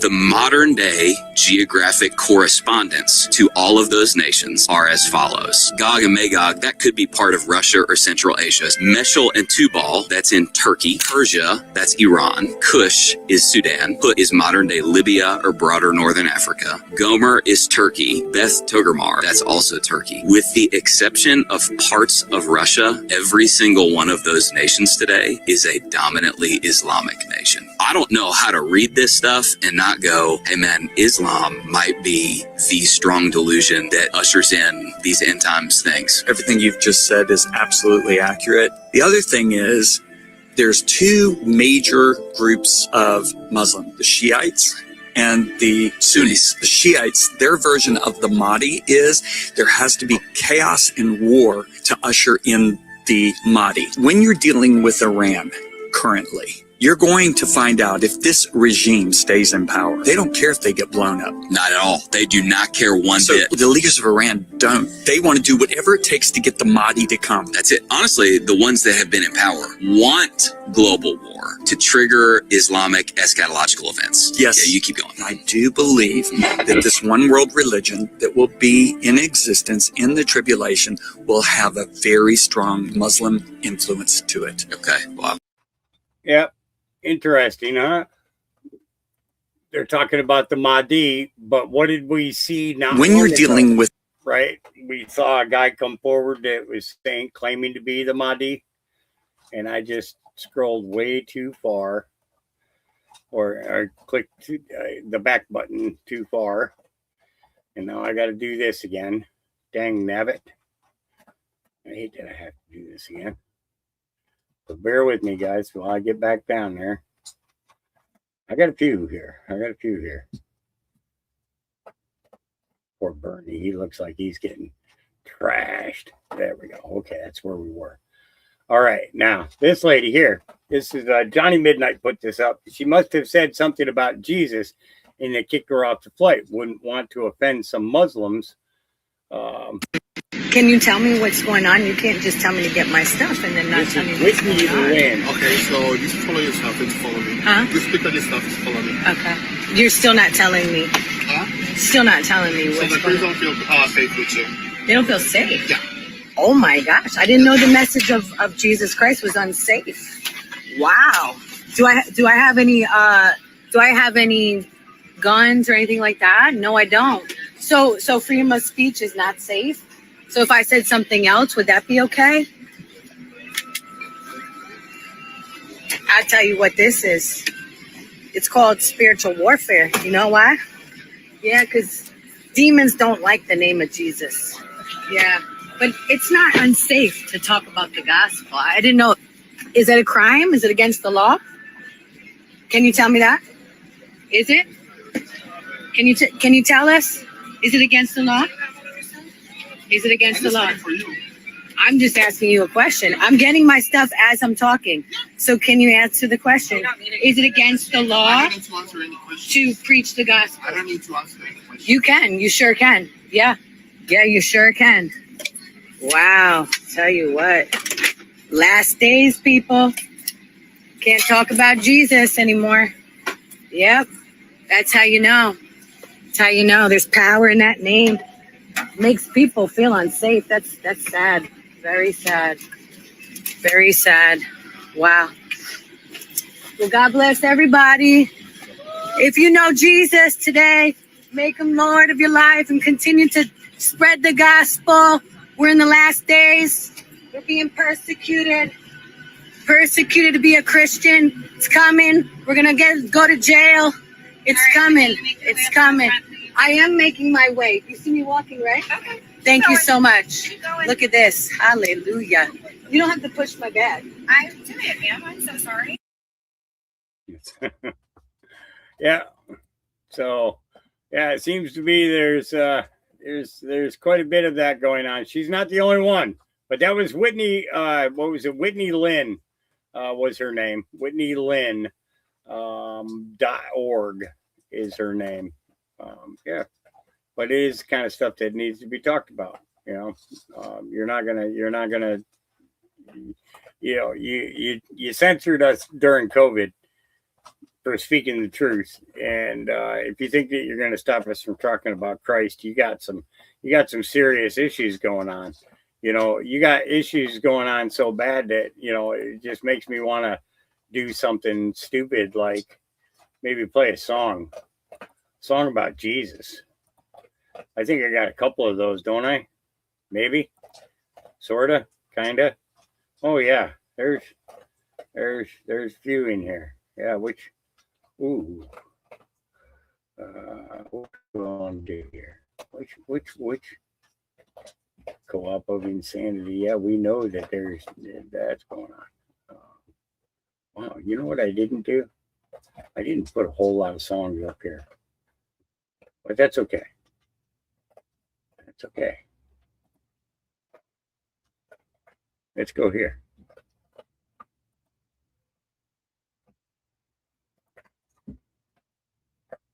Where's the? Give me the thing back.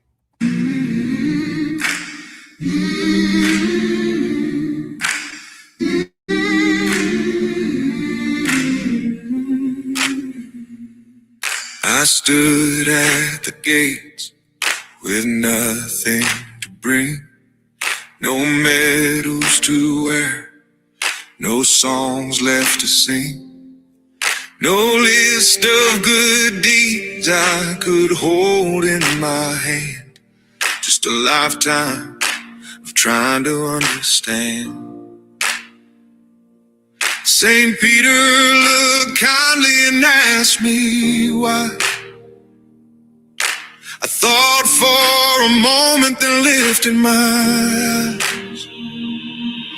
The man in the middle said I could come. The man in the middle said I belong. Not because I earned it, not because I won. The man in the middle said I could come.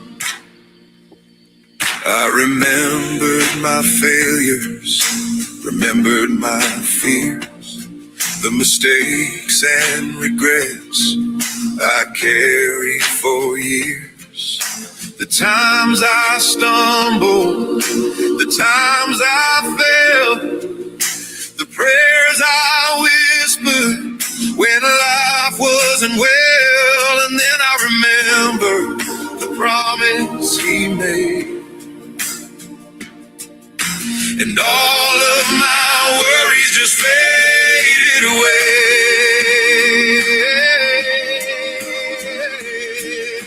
The man in the middle said I could come. The man in the middle said I belong. Not because I earned it, not because I won. The man in the middle said I could come.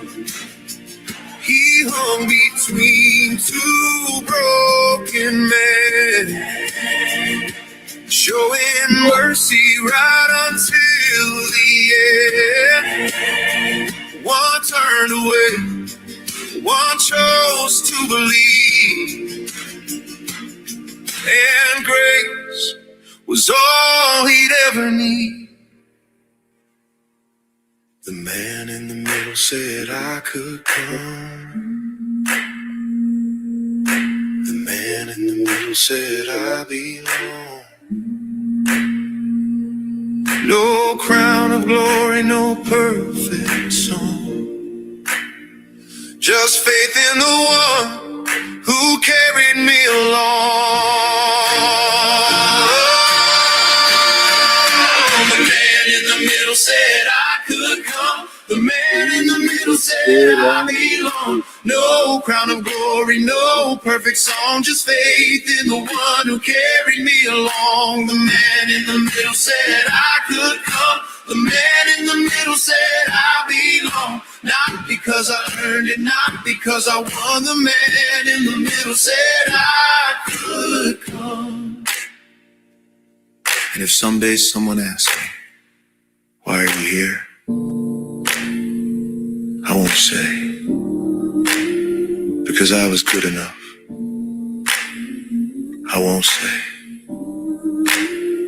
because I earned my place. You need that. I'll simply More of smile that. I can go get some more, babe. and say,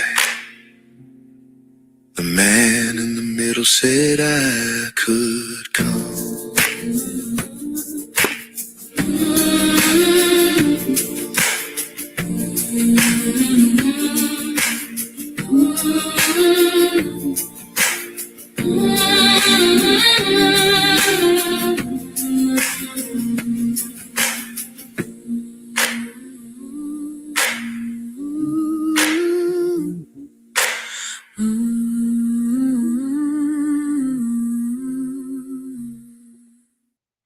You guys have no idea how much fun I have.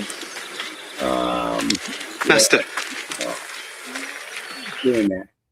It's yeah, I was doing a bunch of stuff with chosen videos. The thing is, I can't play them on YouTube though. That's the thing. I hate that. I hate it. It's a pain in the butt, but it's cool that the comments and stuff that I'm getting from people in regards to some of the songs though. Because everything has a purpose, everything has a time, everything has a place, and and this is Christ's time right now. He can't come back until we're holy. The world has to be holy, and we're quite a way away from that, quite a way away, but we are what would be called the first step. Don't you be stealing the mama. Oh, mama tried to get the goose and Maddie wasn't having a good girl. Yeah, it's your goose. That's right. Yeah.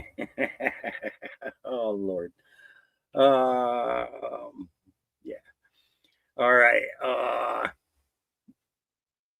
I do have a lot of fun doing that though. But this is what's crazy though, is like,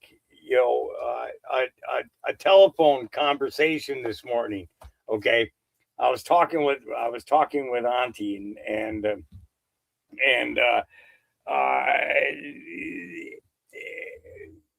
it just came out, we're talking about the future, and gatherings and things like that, when it's more of a convenience, than not, because I couldn't bring a whole bunch of people here right now. This place, I couldn't do it. But someday in the future, that's where guitar and a voice came from. Was, I was like, I think about campfires and a guitar and a voice, and it's like, give me a second, be right back.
Just had a couple of boys trying to break into the girls' kennel. Had to go deal with that. Sorry. I apologize for the silence there. Yeah, no, I muted the mic because they got really loud really quick. And yeah, two of them trying to go in from different sides and seeing each other going after it. They got mad at each other for trying to go in, and I had to go and put a kibosh on it real quick. So apologies.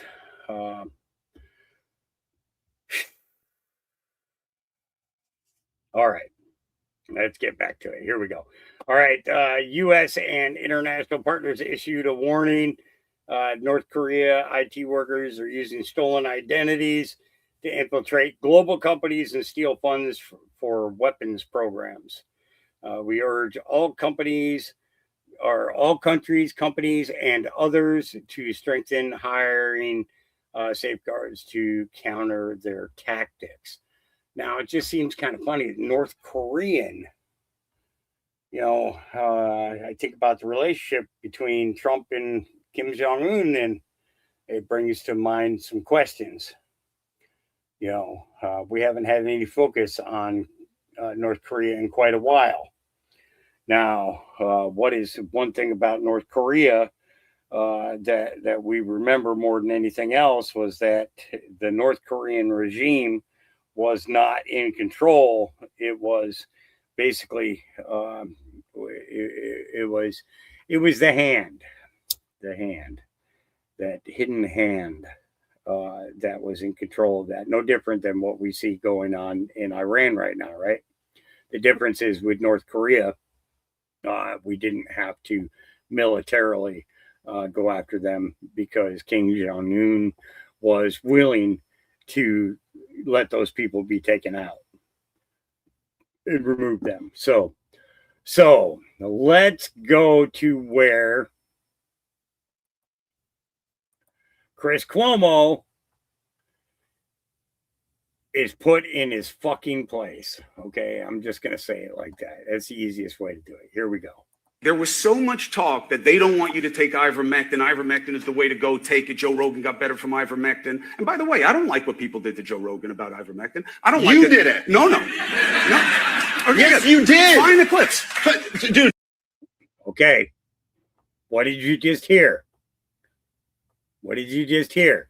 I remember him talking about ivermectin on his shows and saying, don't do this. It's, horse paste and everything else, right? I remember all of that. Okay. Let me play it again. Okay. And then listen to what this guy does. There was so much talk that they don't want you to take ivermectin. Ivermectin is the way to go. Take it. Joe Rogan got better from ivermectin. And by the way, I don't like what people did to Joe Rogan about ivermectin. I don't like it. You did it. No. He said it right there. You did it. Okay. Now, listen to this part right here. This is the good part. Yes, you did. Find the clips. Dude, find the clips. You shamed Joe Rogan. Find the clips. You said he's taking horse dewormer. You and Don Lemon were chuckling at each other about it. I'll go find the clips. You just saw the clips. I'm not chuckling. I'm listening to Don. But no. The clip I'm talking about wasn't on there. And it's absolutely there. Here, do we have it? Hold on. Let's play the clip. Injecting drugs for animals and horse. And people telling them to. Oh, my God. What person? You talk about cancel culture and who to shame. Ivermectin, a dewormer. Really? They are shaming themselves. That's what it is. They're shaming themselves. So you're taking a dewormer right now. Chris, you can't apologize for that. You weren't being clear that it was this, and you know that, dude. You're being so dishonest right now, man. I'm not. You were talking about ivermectin, the drug. You were not talking about this version of ivermectin. Come on. Yeah. It's like, so I remember this, and it's like, and to see this being called out like this, okay, especially knowing that people have stopped watching the mainstream media and are paying attention to podcasts now instead, right? and these actors, okay, have been pushing this bullshit on us for years and think that we're going to fucking forget. The internet is forever. The internet is forever. It doesn't go away. Okay? It doesn't. All right? Let's go here. Greg Gutfeld, because he's Greg Gutfeld. And why don't you show us? I think you should show us soon, because so far the party up until lately has refused, well, I would say up until now, has refused to impose any cost on radical beliefs. They created a no-risk environment for radical ideologies. I'm going to bring it up. Look at the party. It created a vacuum for trans. When a horrible mania, which normally would have been shamed and repudiated, was embraced. Somebody brings up, I am for healthy children being mutilated. Your career should be over. You should be tossed out of the party. You should be ridiculed and humiliated, but they weren't. The Democrat Party threw kids under the scalpel. So here's my advice for Dems. You need to bring back shame and reputational cost. If you have an extreme view, stop being a pussy about it. You tell them, you're an idiot, get out. Stand up for kids. Like, what about the children? You let them go. Stand up for families, actual families, not, interesting families, citizens, not criminals and perverts. You need, as a party, to shift emphasis away from the lawless to the law-abiding. Stop offering validation to people like Hassan Piker. You need to stigmatize Hassan Piker. You do not elevate their insane expression. Isn't this interesting? What the Democrat Party lacked was high-profile criticism. And what that did was it reinforced this foothold of radicals once they got to the attention they wanted. And that is the big tent lie. You lowered the barrier to entry without creating any obstacles, and now you're screwed. So on the GOP side, if that should be the test case, should like Max Miller, the congressman who's been accused of abusing his wife and his daughter, Bernie Moreno's son-in-law. Listen to this right here. Listen to what he does. Should he be thrown out of the party? Sure, why not? I have not. But the point is, I'm saying that without even knowing what you're talking about. You should know what I'm talking about because you have. Why was that in the A block? I didn't see that in the A block. What you're doing right now is you are pivoting away from a fact. I'm asking you to stand up and repudiate the people that you have basically allowed to walk all over your party for the last 6 years. And I'm saying it's time to man up. I know you're a woman, but don't come at me and go, well, what about this? Or what about that? I don't know about that, but I'm sure if I read it, if I didn't like it, and if I read into it, but you do this thing where you bring something up and then I got to go back and I go, wait a minute, that's not at all the way you presented it. I don't know anything about the guy you're talking about. Well, in the break, you'll look it up. We'll talk about it. No, maybe I won't. I'm going to prepare for the B block because that's how I roll. Yeah. It's like, why is she diverting a factual point to, create some kind of disparity? It's got to be about a Republican. Listen, if your party is screwing up, you just need to admit that you're,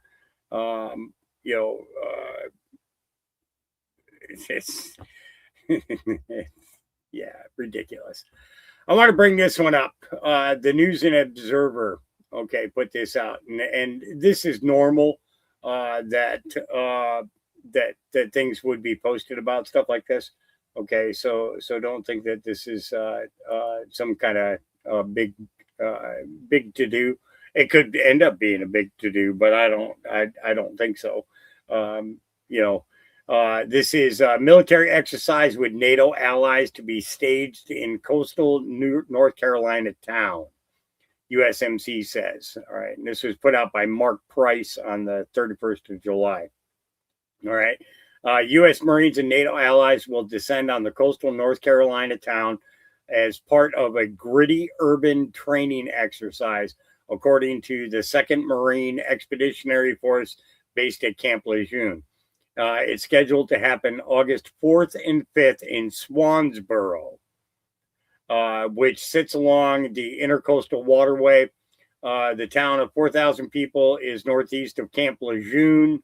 U.S. Marines and NATO allies will be conducting urban close air support training exercises, the force reported in July 30th news release. During this period, community members may notice military personnel in both military and civilian attire wearing tactical gear and increased military aircraft and vehicles on the road. These exercises may cause brief disruptions, and the public's patience and understanding are appreciated. The fake conflict is intended to prepare service members for real-world scenarios in urban areas, officials say. The U.S. The 11th Marine Expeditionary Force reports it has coordinated extensively with community leaders and first responders to ensure that all activities are conducted safely and with as little impact on the local community as possible. Swansboro is about a 140-mile drive southeast of downtown Raleigh. And then that was, but it was just basically to give a heads up that if you see a lot of military activity going on in that area along the coast, the coast of North Carolina, if you happen to be traveling out there or you live out that way, understand that they have put notice out about the exercise, whereas they don't put out any notices in California anymore. They used to, but they don't anymore. They haven't in quite a while, anyways. I should say it's probably been about 10 years, maybe even 11 years since I heard a report that came out in regards to that. So Wall Street Babe says this is crazy. Bernie Sanders stops to talk with a reporter.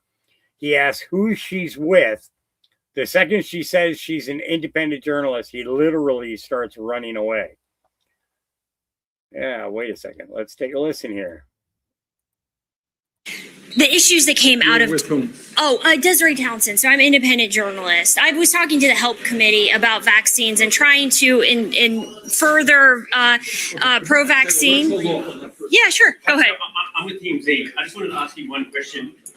RFK said that if people can't afford steak, they should just eat liver, buy liver instead. What do you make of those statements? Not much. I think under the Trump administration, what we've seen is the very richest people in this country becoming much richer. Working families all over this country, forget steak, are just unable to afford basic necessities of life. A couple things to note here. One is the minute that she says that she's an independent journalist, he starts physically running away. And then a TMZ reporter asks a question, and he has the time to actually respond to the TMZ reporter. And he takes the time to blast the Trump administration and say that he is making his rich friends even richer. But what about you, Bernie Sanders? Let's take a look at your net worth. It looks like you are worth about $3 million. And how many homes do you own? Well, you have a primary residence here in Vermont. You have a townhome on Capitol Hill.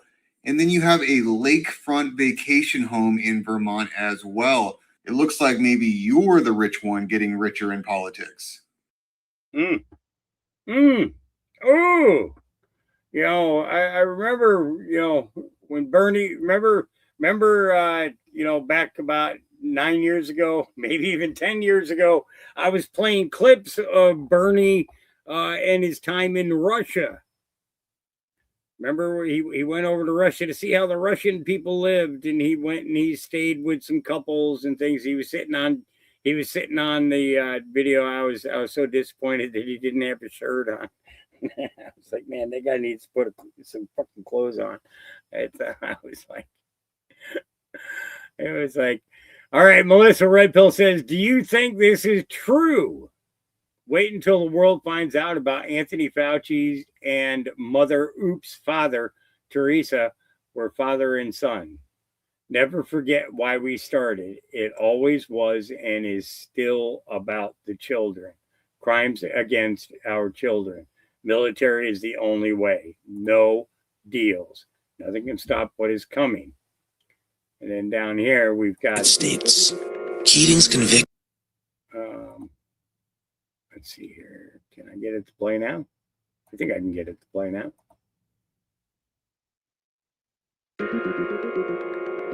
Let's look at the web of influence connected to Mother Teresa. First on the list is Baby Doc Duvalier, the Haitian dictator responsible for many crimes against humanity. She also accepted money from the British publisher Robert Maxwell, who, as was later revealed, embezzled 450 million euro from his employees' pension funds. And yes, Robert Maxwell is the father of Ghislaine Maxwell, Jeffrey Epstein's child sex trafficking partner. Another shady companion of Teresa's was Charles Keating. Teresa produced a character statement in the Charles Keating case, where Keating was charged with fraud following high-profile business failures. Keating had donated millions of dollars to Mother Teresa and had lent her his private jet when she visited the United States. Keating's convictions were thrown out on appeal, as was a summary judgment. Keating later pled guilty to 4 counts of wire and bankruptcy fraud and was sentenced to time served. Teresa also supported Alceo Gelli's nomination for the Nobel Prize in Literature. Gelli was known for being the head of propaganda du Masonic Lodge, which was implicated in various murders and high-profile corruption cases in Italy, as well as having close connections with the neo-fascist Italian social movement and the military junta who ruled during Argentina's last dictatorship. Just when you don't think it could get any more obvious, in June of 1995, it is known that Mother Teresa opened the DC-based Home for Infant Children with none other than Hillary Clinton. Consider what we know Hillary has done with children. I'll let you connect the dots.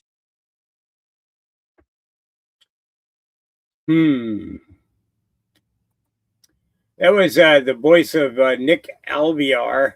Alvier. I think it's Alvier from Good Lion TV. I'm not sure which video that was, though. But that's in, maybe it could be one of the, let me see.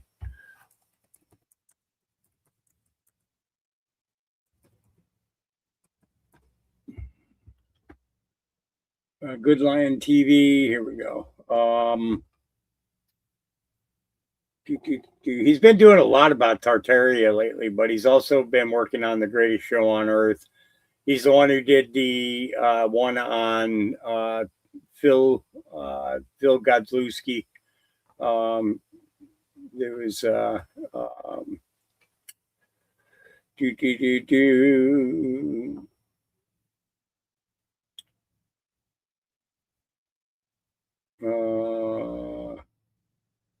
not seeing it in here.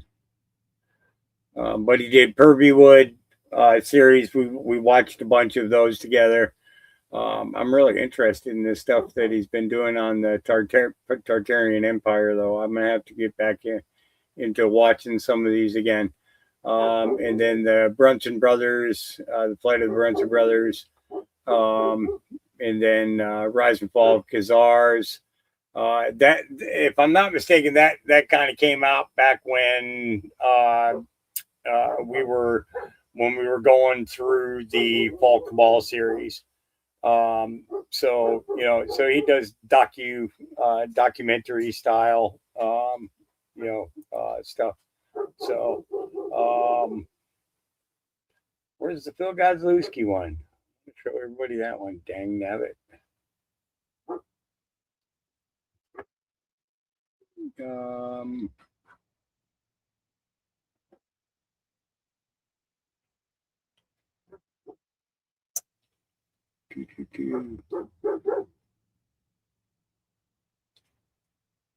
Wasn't it called Greatest Fraud on Earth or something? Greatest Fall on Earth. Here it is. The Phil Godlewski story. Yep, right there. Remember we showed that when he did his free preview thing of that. We showed it over on ours. We lost the channel after that, but I don't know if it was because of Phil But it's neither here nor there. All right, this guy, he makes a very solid point here. Okay. So let me get this straight. In this timeline, we've got AI fucking taking over the world, also known as Terminator in real life. We also just found out in the Senate hearing that there's an evil doctor who's been using the organs of aborted fucking babies to research a fucking virus that he pushed onto the entire world and profited off. That's not fucking terrifying at all. We had a rich pedophile who had a bunch of child sex slaves and a pregnancy farm. What's fucking next? Is Bigfoot running Planned Parenthood? Let me guess, there's an evil penguin somewhere in the South Pole creating the next fucking... I'm fucking convinced that the Earth's flat. I believe every single conspiracy theory at this point. If you ever hear an old person on Facebook saying some retarded shit, just believe them at this point. Anyways, peace.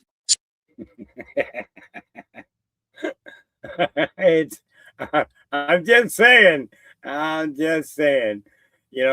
kids today, this is what's happening.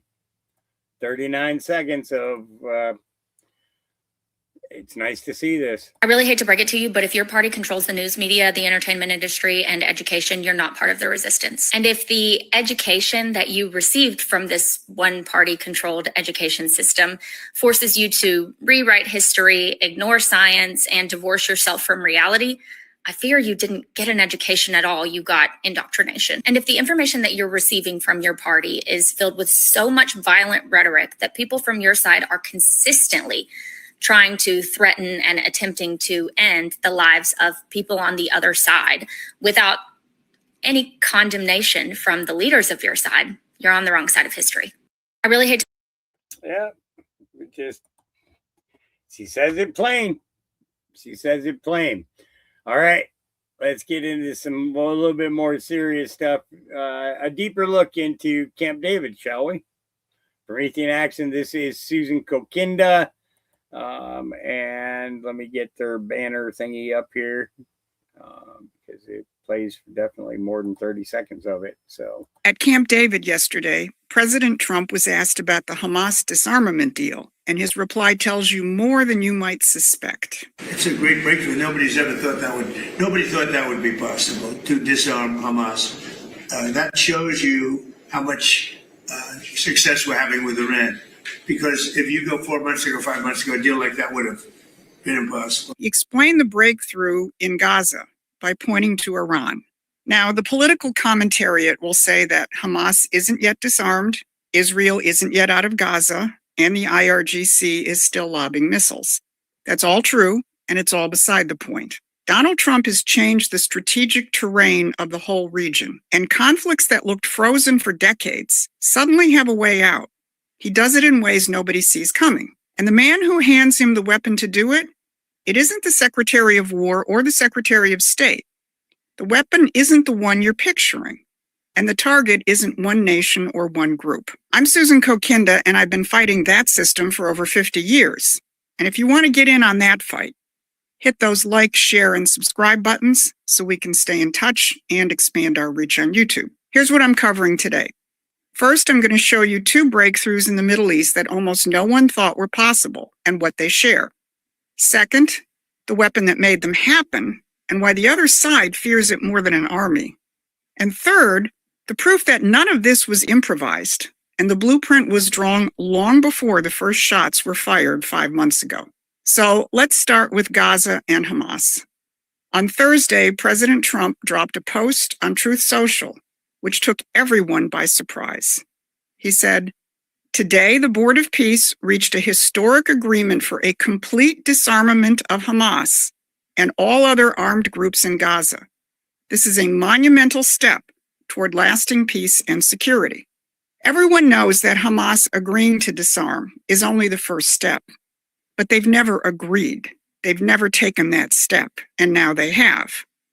This was so unexpected that even Joe Scarborough didn't have time to spin it, and he acknowledged how unprecedented it was. Hamas, I'm told by this official, has agreed to give up weapons to cite the location of all the tunnels that are throughout Gaza and have agreed to a decommissioning.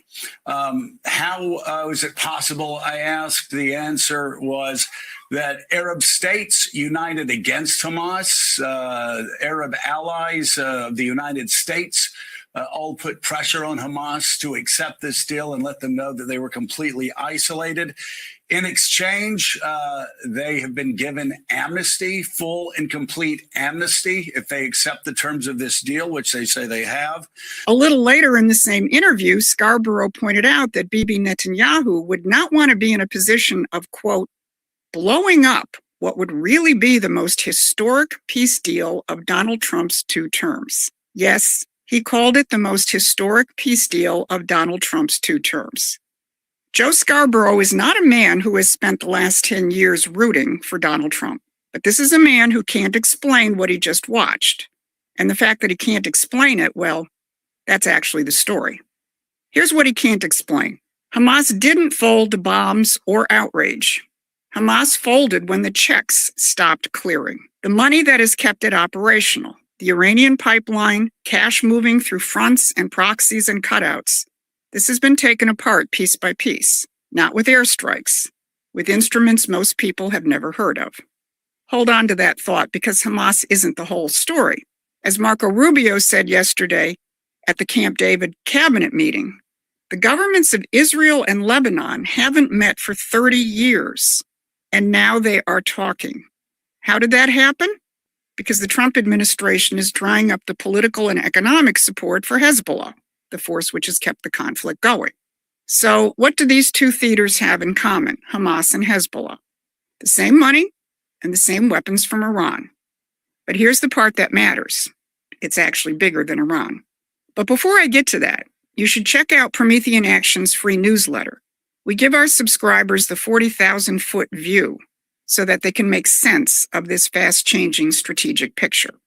The link is in the description. So what has changed to make these breakthroughs possible? On July 27th, a senior administration official told Axios this: intelligence is picking up that the Iranians are complaining they can't pay their fighters. Why? Because of the financial pressures, because of Treasury, because of what Scott Bessent is doing. The same official said that the regime is in danger of runs on the banks and gasoline shortages. This is in one of the most oil-rich countries on earth. Then he said this: they're more scared of Treasury than the War Department, more afraid of the Treasury Secretary than the Secretary of War. That is the sentence that the whole Iranian cheering section, from the corporate press to the anti-Trump influencers, can't process. So how did a Treasury Secretary do what carrier groups couldn't do alone? For decades, sanctions on Iran were theater. A little pressure here, a little there, never a real threat to the game. A game where imperial control of oil prices depended on keeping the Middle East unstable and the Strait of Hormuz on edge. Peter Navarro calls it the terror premium.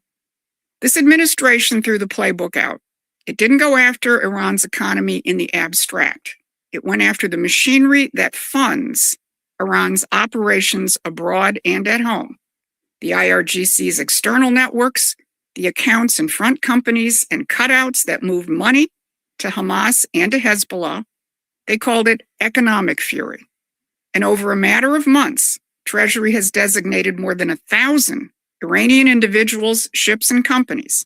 The oil trade, the shadow banks, the shipping, the insurance, the crypto, every route the regime used to move a dollar, shut down one at a time. Now, follow those designations to where the money actually lives. They don't lead to Tehran. They lead to London, to hedge funds in Knightsbridge, to shell companies in the British Virgin Islands, to the London insurance market that covered the tankers until it decided to cut it off. Iran didn't build that offshore machine. It rented it, which means every node that Treasury shuts down isn't just squeezing Iran. Iran is a customer. The machine is the target. And we've been showing you who owns that machine for a very long time. The economic damage speaks for itself. Iran's currency has collapsed 2 million to the dollar. Inflation is near 70%. Now, you may be able to recover from a bombing campaign, But you can't run a war when the payroll stops clearing. And when the payroll stops for Tehran, it stops for Hamas and Hezbollah too. The weapon that broke Iran's proxy network wasn't a bomb. It wasn't a diplomatic ultimatum. It was a set of financial instruments aimed with a precision the other side never saw coming, because they never imagined an American administration that understood what it was actually fighting. Which brings us to the question that matters. If the decisive weapon in this whole campaign was economic, who was aiming it, and when did they decide to do it? It was decided from the very beginning of the Trump 47 administration.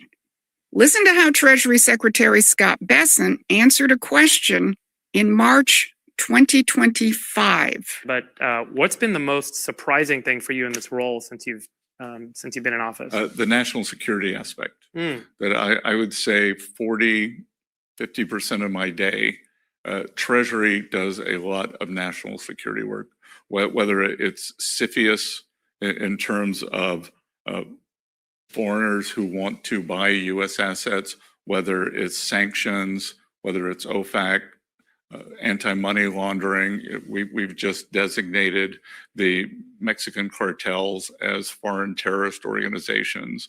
Mark the date, March 2025. And the first target Bessent mentioned in that interview was the Houthis, Iran's proxy network in Yemen, almost a year before Operation Epic Fury was launched. And look at the tools he lists. Every one of them is financial, and they go after the money. Now, here's what almost everyone misses. Bessent's instruments are deployed to bring down a globalist system and its networks. But this administration didn't just come to tear the old one down. It came to replace it, and it had already laid the foundation. Go back to the president's announcement about the Hamas disarmament agreement. Under whose auspices was that agreement reached? The Board of Peace. Who did he thank for helping negotiate the agreement? Egypt, Turkey, and Qatar, all members of the Board of Peace. And when was the Board of Peace officially launched? February 19th, 2026. That was just 9 days before Operation Epic Fury was launched. Donald Trump gathered representatives of more than 40 nations, not just from the Mideast, to convene the first meeting of the Board of Peace, charged with the task of rebuilding Gaza. He built the institution first.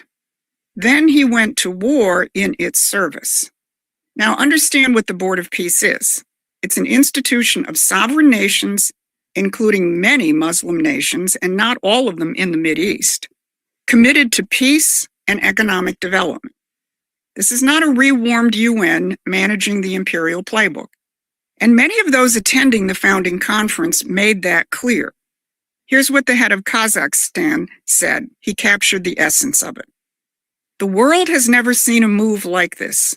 It's absolutely unprecedented because, in essence, peace through construction is a very innovative concept. And the president of Paraguay was even more blunt. He said, "We have lost hope about solving problems for many decades. A system that was broken, a system that was not able to bring solutions. Now we're seeing that, thanks to your leadership, we're solving the issues." A system that was broken, not a system that needed a new chairman or a new negotiating committee, but a broken system. And 9 days before Donald Trump stood up, the institution meant to replace the old one got established. And yesterday, that institution got Hamas to agree to disarm, which is why none of this makes sense if you look at it one battle at a time. It's not Iran, it's not Hamas, it's not Lebanon. It's one war between two systems. One system loots through choke points and shell companies and offshore accounts, all run through the city of London. It builds nothing, and it stands above nations and takes its cut. The other allows and encourages sovereign nations to build and progress, and to discover that when the economic pie grows, they can actually live in peace with each other. That's the American system. So the real war was never the neocons' war or the anti-war crowd's war. It's the imperial system of looting versus sovereign nations committed to building, which is why the decisive figure commands no army and no embassy. That's the real war. Besant said so in March of last year. The Board of Peace met 9 days before the war. It was all there from the start. You just had to know which war you were watching. That's the war Promethean Action is watching and fighting. And if you want to be a part of it, become a contributor or supporting member, because the fight before us is bigger than they want you to know. This has been your Saturday Wrap. Thanks for watching. Please take a moment and subscribe to our free newsletter at prometheanaction.com. All right, Susan Kukinda. I'm sitting here trying to prepare my dinner at the same time that I'm doing this. So we don't have to stop.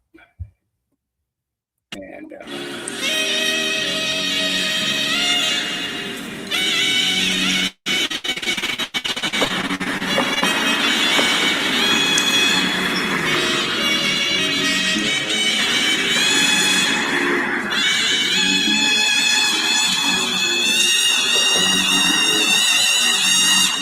there's already a lot of propaganda online, a lot of videos made by liberals that are saying that Trump made these 24 karat gold statues, and that's just not true. These statues were already there. You can take a look at them here. These are the statues. What they're doing is putting gold leaf on them to make them look very nice. As you can see, they look very old. This is part of his beautification project in DC. And here is the final result. So this looks very nice. This is what they used to look like. Don't fall for the propaganda. He just wanted to make our nation's capital look very beautiful, like it should look, not like this, like this. yeah. So, yeah, I think it's pretty cool what they did. They did a great job. And they're calling it 24 karat gold, and that's not the truth. They're telling lies. Telling lies, telling lies, telling lies, telling sweet little lies. Remember this? Who remembers this? I remember this. It doesn't matter. Am I lying? It don't matter! It don't matter! It don't matter! How you you just said, You might think you know what happened to Kanye West, but most people have no idea just how dark this rabbit hole really gets. There is a chain of coincidences that paints a very scary picture of the world these celebrities live in.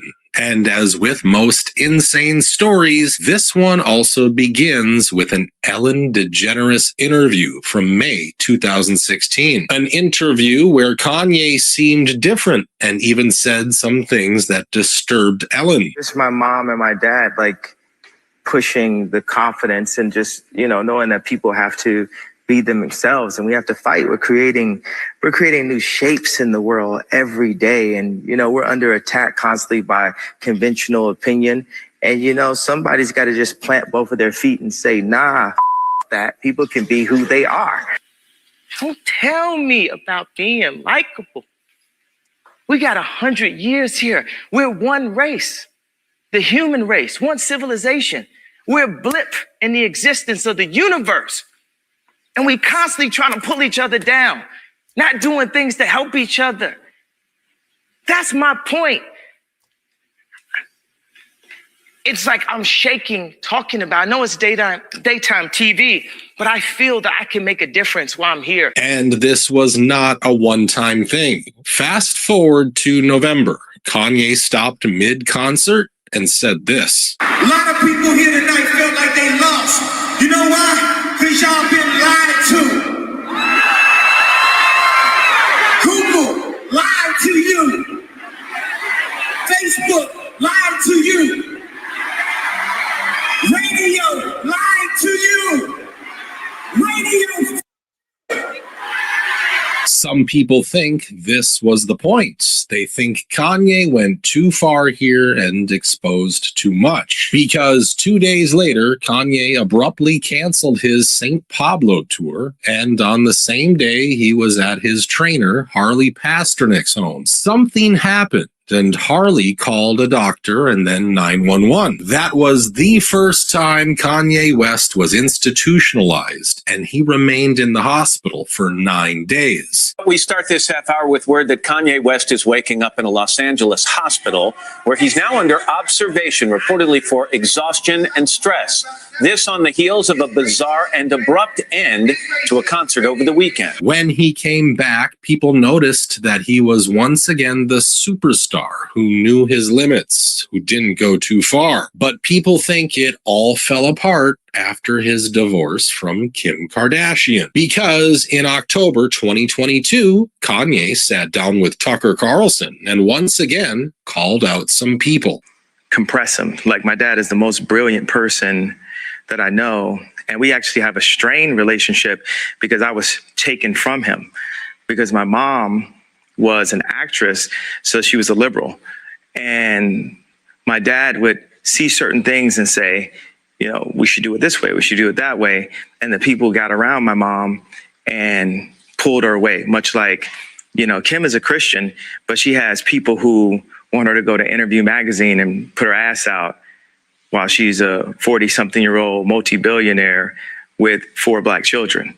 And this is how fashion wants to, how they want to present her. And then after talking to them and really sitting with Jared and sitting with Josh and finding out other pieces of information, I was like, wow, these guys might have really been holding Trump back and being very much a handler right then. They love to just look at me or look at Trump like we're so crazy and that they're the businessmen. Of course, the interview went viral and people could not stop talking about what Kanye was saying. But then at the start of November, Kanye released messages from his trainer, Harley Pasternak, messages that painted a very strange picture of their relationship. So let me read these Harley texts. This is how he was spending. This is a trainer, but come to find out, he was actually Canadian intelligence, but this is my trainer. So this shows you the kind of handlers that are around the superstars in California, right? So it says, I'm going to help you one of a couple ways. First, you and I sit down and have a loving and open conversation, but you don't use cuss words. And everything that is discussed is based in fact, and not some crazy stuff that dumb friend of yours told you or you saw in a tweet. Second option, I have you institutionalized again where they medicate the crap out of you and you go back to zombie land forever. Play date with the kids just won't be the same. This is the way a Hollywood trainer was talking to me to force me to go and apologize. A month after these messages, Kanye appeared on Alex Jones's show. But people also point out that the only major media figure who talked about these text messages was Tucker Carlson. Then West posted something remarkable on Twitter, which for some reason virtually all of American media ignored, which is odd because media outlets are not usually in the business of ignoring remarkable things, but they did. And what he posted was a picture of a text exchange that he had had with Harley Pasternak. Pasternak was explaining that West had better stop saying, quote, crazy stuff. In other words, he'd better get back on script, or else he would be severely punished. Quote, second option, if you don't shut up, quote, I have you institutionalized again, where they medicate the crap out of you and you go back to zombie land forever. Play date with the kids just won't be the same. End quote. Try if you can to imagine a more sinister threat than that, a more chilling threat than that.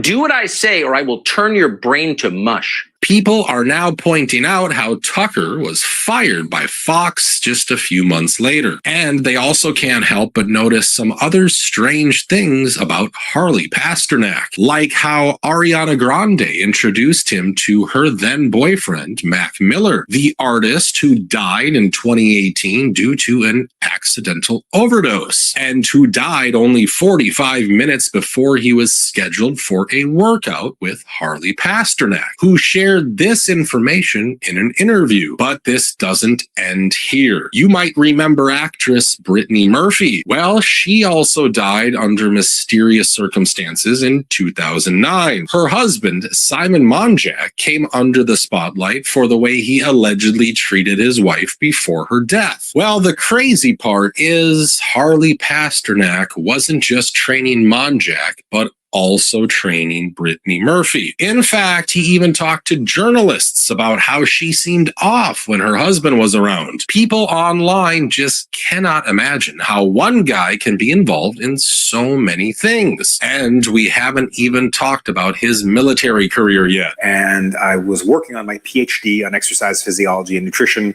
got recruited by the military to help run essentially the superhuman lab, this laboratory called the Defense and Civil Institute of Environmental Medicine. Right. It was incredible under Dr. Ira Jacobs, who in the world of exercise physiology, he's one of the most respected people ever. Right. He coined the term OBLA, onset of blood lactate levels. And so I was lucky enough to have him as my graduate advisor. And the area that I was interested in was how drugs and food affect muscular performance. And when you say drugs, are that like performance enhancing drugs, or are they all just kinds of drugs? Right. Okay. So working for the military, I wasn't governed by the same laws that the typical person was. So I could look at the impact of certain drugs that are not everyday things. So we looked at a drug called modafinil, which was for narcoleptics. So if you give a soldier this drug, how long could they stay awake for? So you can see there are just too many strange coincidences. And all of this makes people believe that Kanye's downfall might not have been so random after all. Interesting, isn't it? That this is coming out now, that this is becoming more of a purported conversation. We've got attacks going against TMZ. A lot of the, it's like the politicians like TMZ, but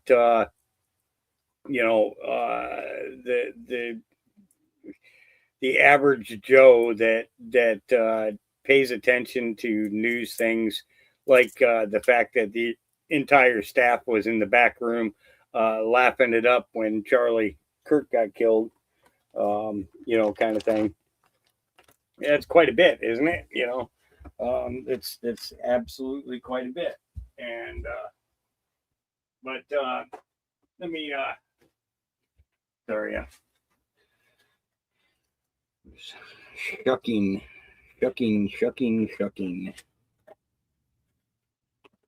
I'm getting ready to start cooking my dinner here.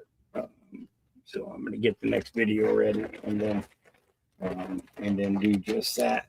Give me a second. Let's see. This one is.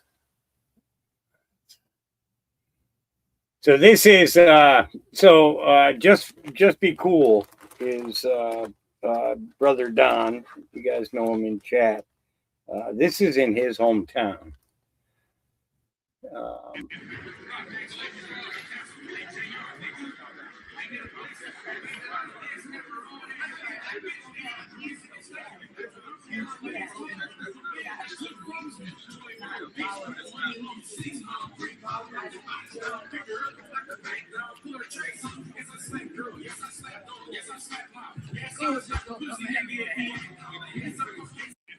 That's the autonomous zone, it's kind of ridiculous. It really, really is. And then let's see. This is kind of funny. Carly Bonet put this up. Spain installs a floating barrier. They got a floating barrier out there to try and stop. They just got flooded with 60,000 migrants from Morocco, and they think that that's going to stop them. that's yeah, they got a lot to learn. Pulte put out a statement today. DNI Pulte.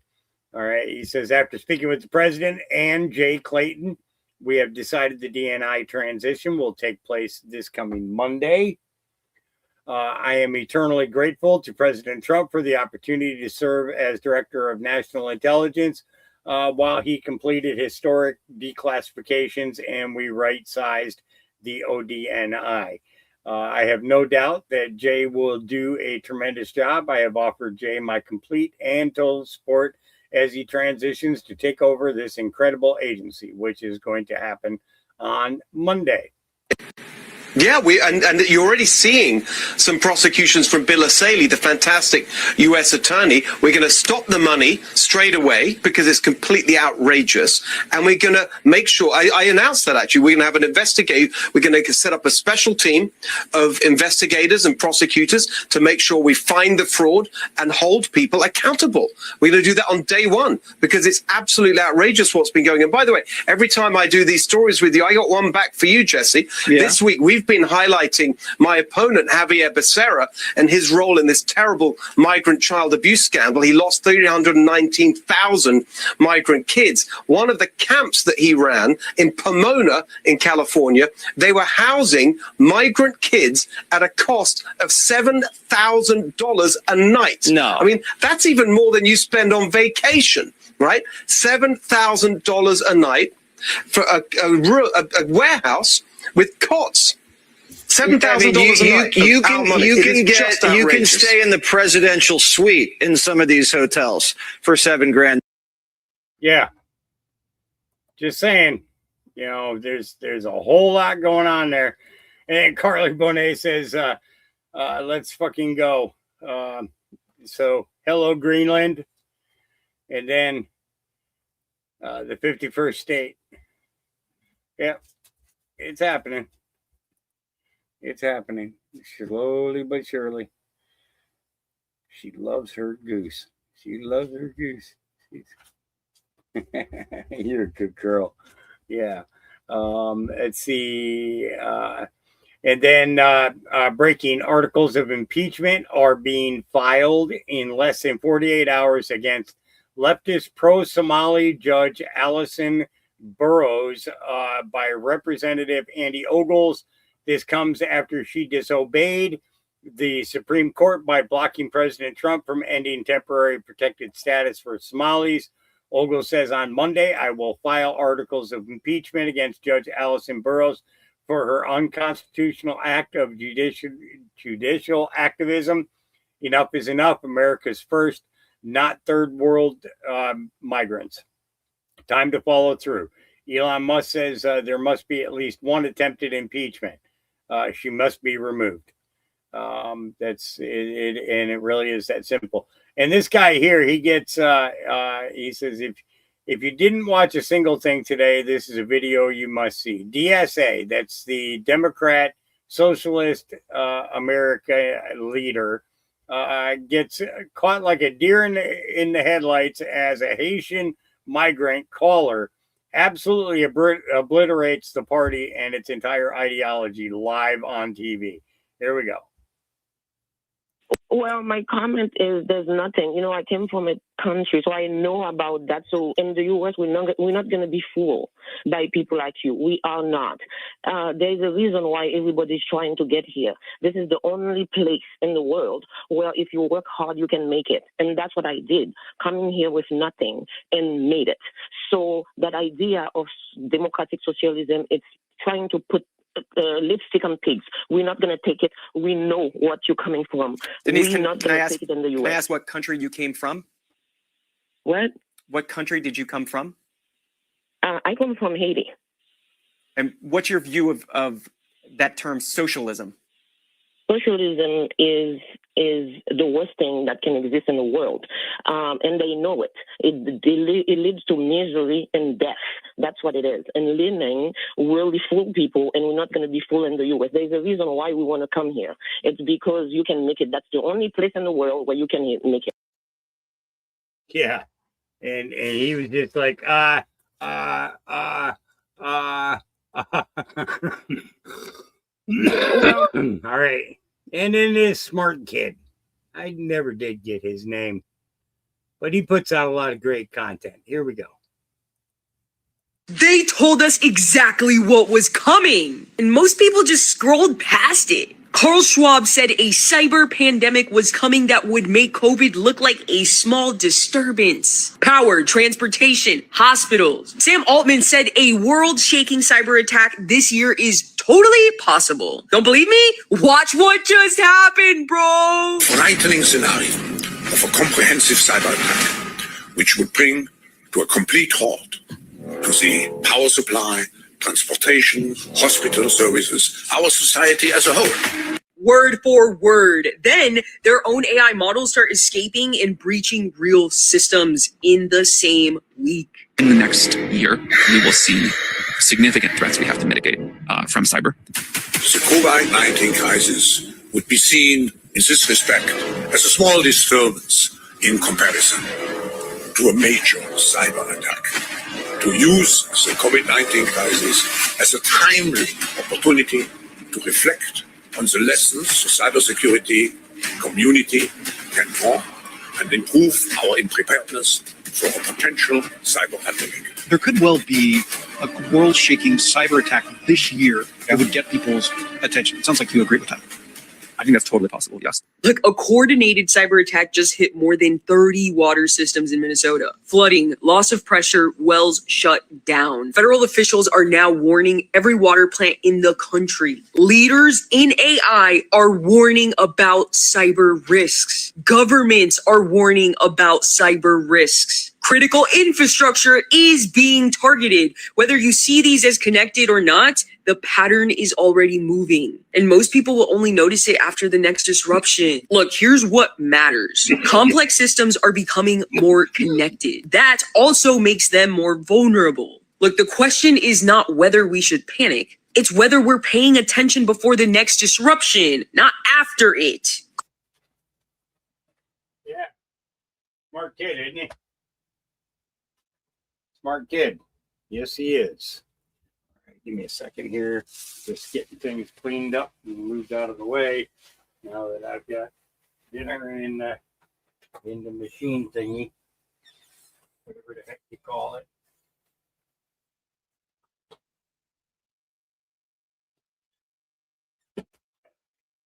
Keep moving along here.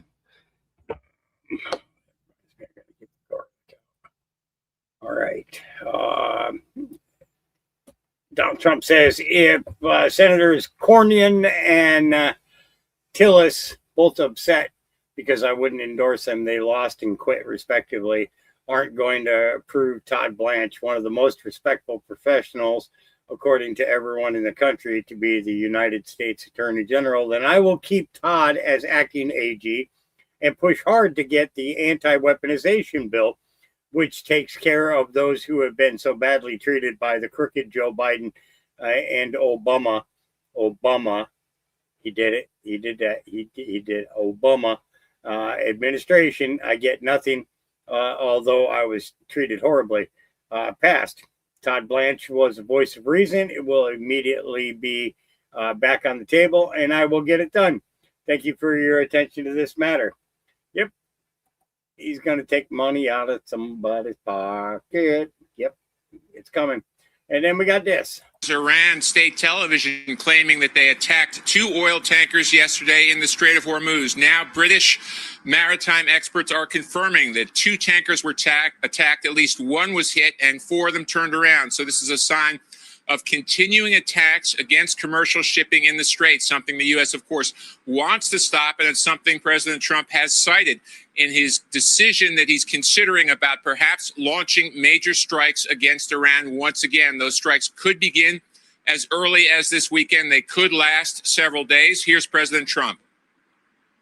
We'll be hitting them. We'll be hitting them very hard. And at some point, they're going to say, we just can't take it anymore.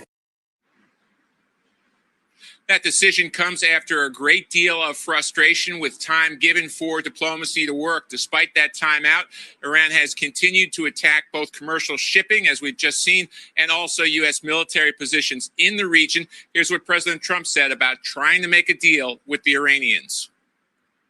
I'm losing faith in them because they do lie and they do misrepresent. Well, the other day, the 5 missiles were shot. We knocked them down, but we were in the midst of a negotiation. I mean, I'm waiting for Steve to call me. How's the negotiation going? And instead, I got a call from Pete that they just shot 5 missiles at one of our bases in Jordan. There's definitely a sense here on the ground that things could be heating up. The U.S. Embassy here warning Americans to stay away from the region. If they are already here, they should consider going home. Yeah. How about that? How about that? Interesting. And then we got this. I am watching everything my ancestors built being shit on or destroyed. And you expect me to be like, oh, but the tribal behavior of third world immigrants is acceptable because they're traumatized? I don't care. Kick them out, send them back to their third world countries, give me back my money and my taxes. I really don't care. American taxpayers have an absolute right to know how much of their tax money is being spent to bring foreigners into America. And if you take a look at this, it's $200 billion plus per year in recent years has been spent of our tax money to bring in immigrants that nobody here actually wants. And how much is that per person? It looks like we are spending about $80,000 plus per person to be brought into America and be taken care of. A high-end public estimate is about $150 billion per year in annual burden for unauthorized immigration. This is money that we are all having to pay with taxes, with inflation that nobody wants. Send them all back. Yep. Wall Street babes. Yeah. I like how he started doing those at the end of his videos. I thought that was good. All right, here we go. On Becerra, I mean, for those who don't know, this is actually what happened. When he was California's Attorney General, he was then hired by Biden. Biden picked him to be Health Secretary. For a long time, Becerra had a chief of staff called Sean McCluskey. He wanted to take him with him to D.C. Fair enough. You want to have people you trust with you. Totally get it. There was a problem. The salary paid by the federal government was quite a bit lower than what Sean McCluskey was making here in California. To make it possible for him to go with him to DC, they topped up his salary. From the feds, they gave him extra. They took 10 grand a month as a payment from Javier Becerra's California campaign account, and they paid it to a consulting firm. A Sacramento consulting firm happened to be run by Gavin Newsom's former chief of staff, called Dana Williamson. So they did this deal. 10 grand from Javier Becerra's campaign account goes to this consulting firm. 10 grand goes from the consulting firm without being touched to Sean McCluskey's wife. That's illegal. It's laundering, and it's illegal on 2 grounds. It's a violation of California campaign finance law, because money in a campaign finance account can only be used for that purpose, to campaign for Javier Becerra in California.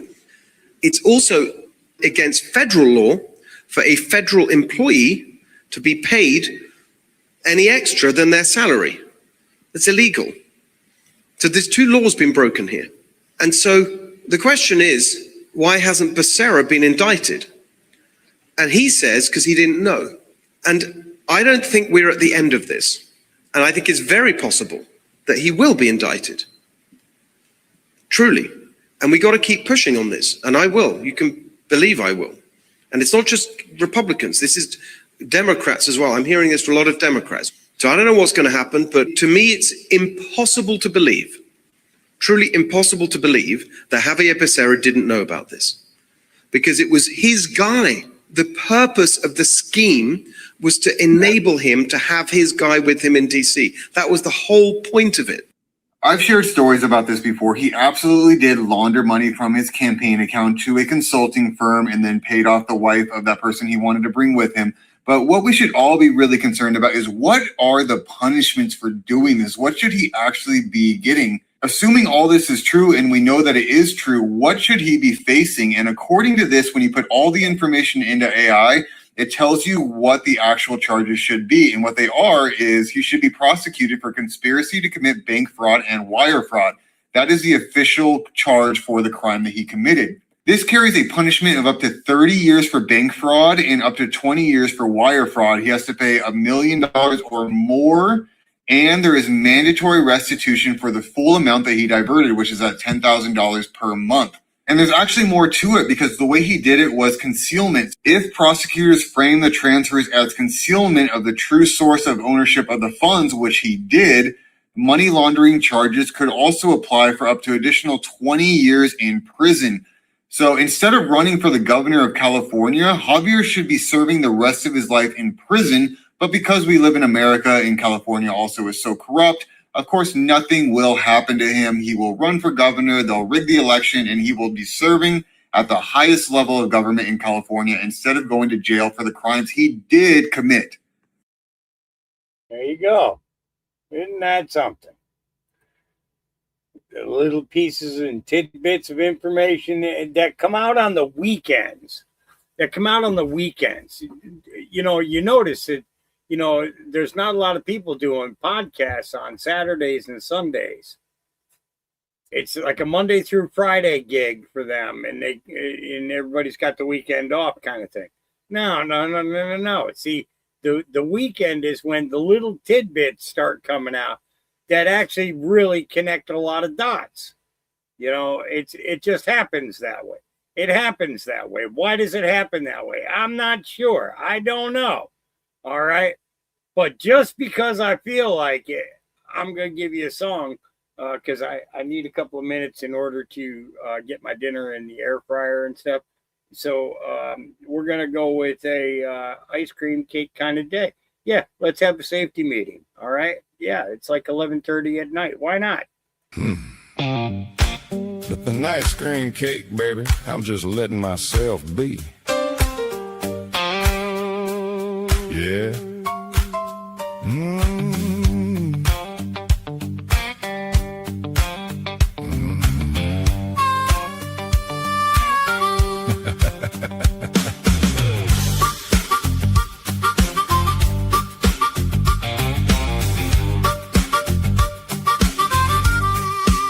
Well, today's been heavy, I'm not gonna lie.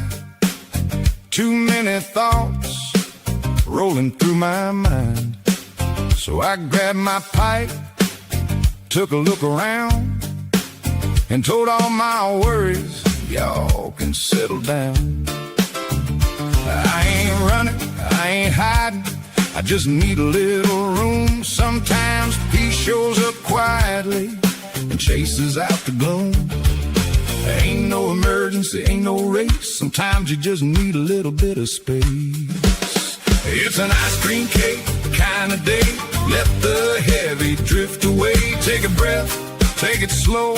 Ain't nowhere I gotta go. The world's gonna spin with or without me. I'm just gonna sit right here and let myself be. People ask me, smoke, profit, what's the plan? I say, brother, I'm just one old man.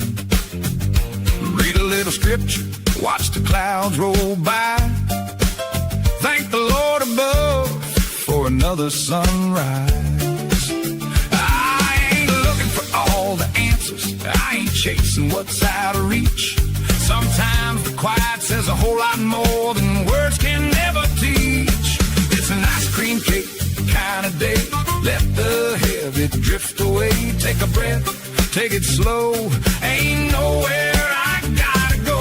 The world's gonna spin with or without me.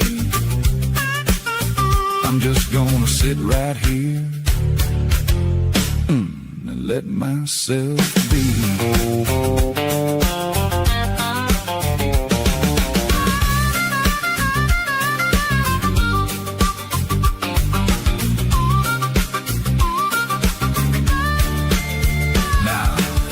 Cream cake ain't hard to love. Sweet vanilla drifting on the breeze above.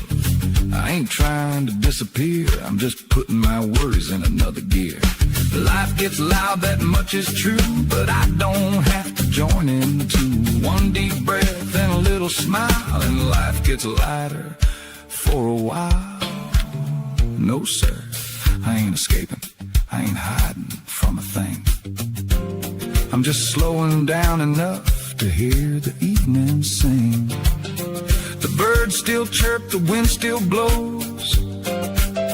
Funny how peace shows up when you let life go. It's an ice cream cake kind of day, sweet vanilla drifting my way. Take a breath, take it slow, ain't nowhere I gotta go. One old Marine with a grateful smile, just enjoying this a little while. The world can hurry if it wants to race. I'm gonna stay right here in my happy place. It's an ice cream cake kind of day. Well, that's better. Coffee's warm, the sky's looking good, and today's a whole lot lighter than it was an hour ago. That'll do just fine. That'll do just fine.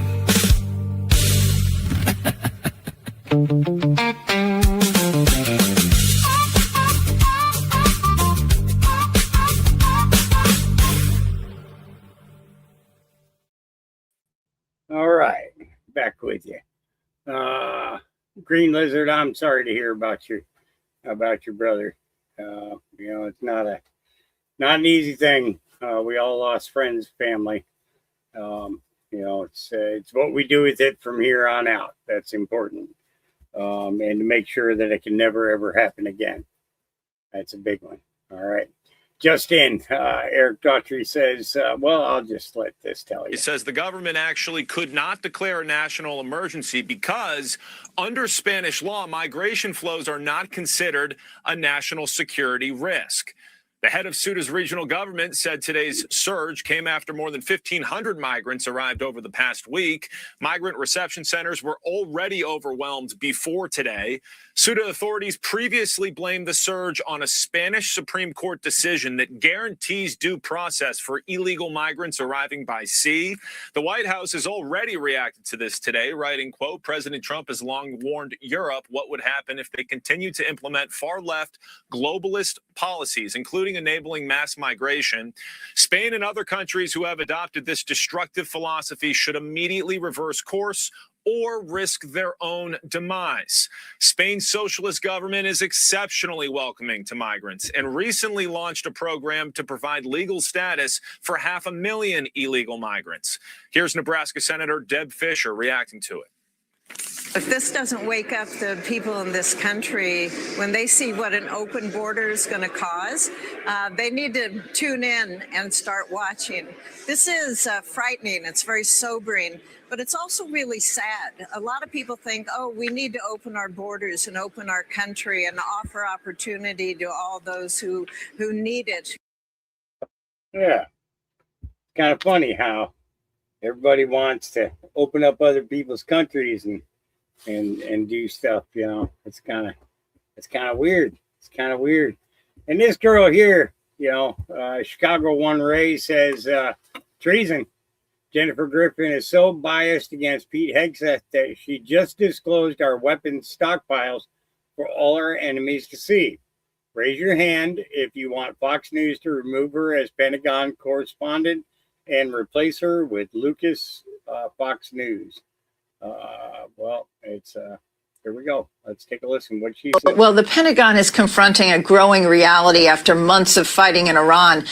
America's stockpile of missile defense interceptors is shrinking so much that military planners are weighing whether they can continue the current cycle of limited retaliatory strikes. The Center for Strategic and International Studies, using open source budget numbers, estimates U.S. Patriot interceptor inventories have fallen from roughly 2,300 pre-war to fewer than 827, while THAAD interceptors have dropped from 452 to fewer than 278. CSIS warns rebuilding those stockpiles could take 3 years or more. Well, the Pentagon is confronting a growing reality after months of fighting in Iran. America's stockpile of missile defense interceptors is shrinking so much that military planners are weighing whether they can continue the current cycle of limited retaliatory strikes. The Center for Strategic and International Studies, using open source budget numbers, estimates U.S. Patriot interceptor inventories have fallen from roughly 2,300 pre-war to fewer than 827, while THAAD interceptors have dropped from 452 to fewer than 278. CSIS warns rebuilding those stockpiles could take 3 years or more. Well, the Pentagon is confronting a growing reality after months of fighting. Interesting that this woman would get on here and say such things. This is clearly a very clear case of treason. 100%. There's no other way around it. This is 100% treasonous. You know, she's got no business reporting on anything like that. All right. So Americans have been told to be ready to flee 10 Middle East countries as the Iran war spirals, with President Trump warning.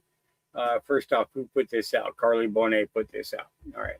We'll be hitting them very hard. The warning now covers 10 countries: the United Arab Emirates, UAE, Qatar, Oman, Iraq, Jordan, Israel, Kuwait, Saudi Arabia, Bahrain, and most recently, Egypt. Get ready to flee. Americans in 10 countries warned as U.S. embassies issue strike alert over spiraling war. So this is going to be, yeah. Let's see. Yeah, Donald Trump says 250 years in God we trust. Yeah. This guy right here. I firmly believe the vaccine has caused people's brains to deteriorate to the point to where they can't think anymore. I can't believe how many people get so upset and triggered when you talk about the government and their ill will to poison us and to make us diseased and sick so they profit off of us.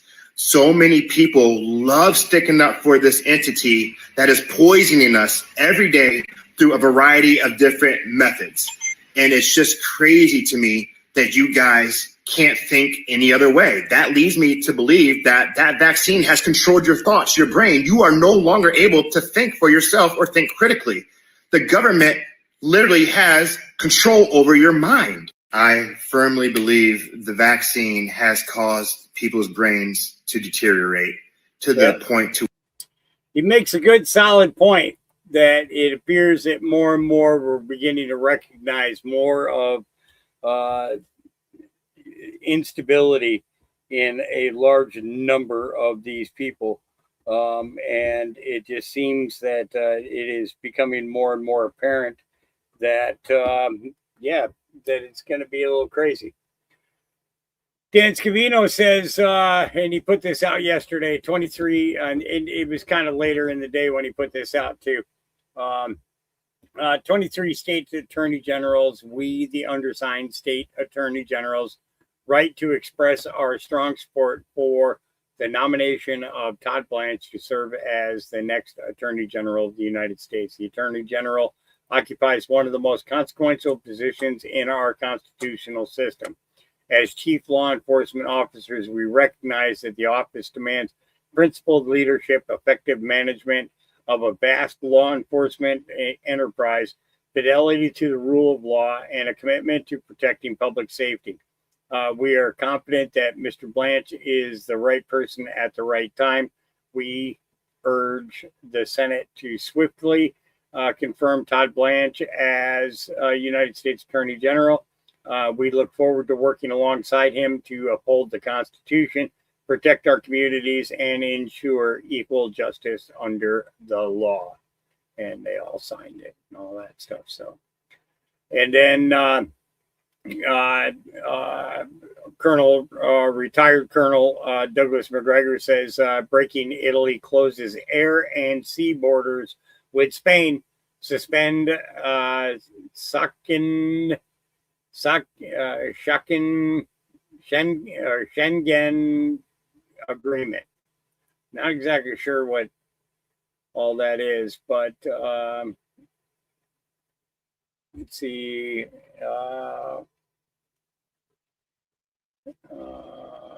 Let's see.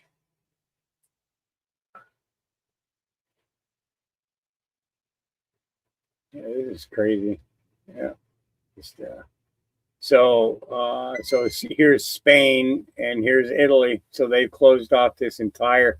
So that means that there's no access for them back to Morocco or even to Algeria with the Italian coastline there. Yeah, it's going to be interesting to see what happens with this. Exactly. Yeah. And we already covered the Cuba stuff. So yeah. And this is going to be the last one of the night right here. Let's talk about Gordon Bowen. Have you heard of the Mormon Jeffrey Epstein? Let's talk about Gordon Bowen, a man who's also been coined as the Punisher for his obsession with torture. Gordon created advertisements for many influential people and companies, such as George Bush, Mitt Romney, Coca-Cola, Disney, Crayola, and Staples. He was constantly moving jobs because of his bizarre sexual behavior. Here are some of the allegations.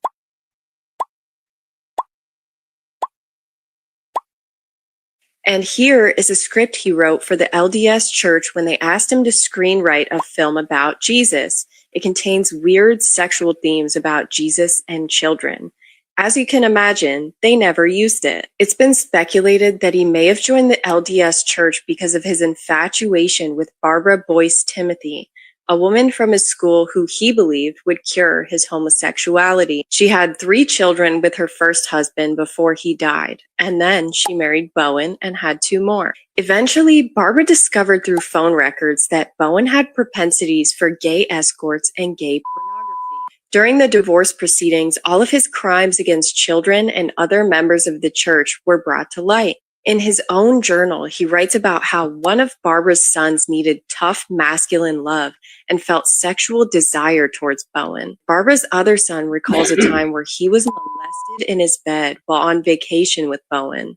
He was excommunicated publicly from the church in 2003, but behind closed doors, the church was still associating with him. Gordon was one of the main creative contributors for the Salt Lake City Temple Open House, even after all church leadership was made aware of his involvement in ritualized sexual abuse. Recently, he was even seen hanging out with high-level apostles at Disneyland. Both of his close friends, Mitt Romney and Apostle Russell Ballard, knew for over a decade that Bowen was accused of pedophilia, and they still chose to associate with him. David Hamblin was a member of the church and Gordon's therapist on and off for 30 years. Hamblin admitted on tape to raping his own daughters. He claimed that the cult within the church would use tactics to split members' personalities and even implant evil entities into their bodies. In Hamblin's daughter's testimony, they both claimed that Gordon Bowen tortured and raped them in a room next to a corpse and multiple skin suits. They also accused David Levitt of being involved. Somehow, after all of this, the church remains affiliated with Bowen and he hasn't been charged. I think it forces us to beg the question, is church leadership also trafficking children? Do they own the local justice system? Or do they just have morally no problem hanging out with a child rapist? I hate to say it, but you know, a lot of this stuff is going to come out, and it's not going to be pretty. And we're getting to that time. You know, it's it's that time. It really is. So, all right. Well, I gave you guys a good three and a quarter hours. I think that's pretty good, right? Yeah, three and a quarter hours, you know, on a Saturday night. Yeah. Now I'm gonna sign off, and I'm gonna eat my dinner. And in the meantime, I want you guys to remember that God loves you, Jesus loves you, and I love you. And we will see you guys again sometime tomorrow. And in the meantime, well, until we see each other, keep your head on a swivel. Peace.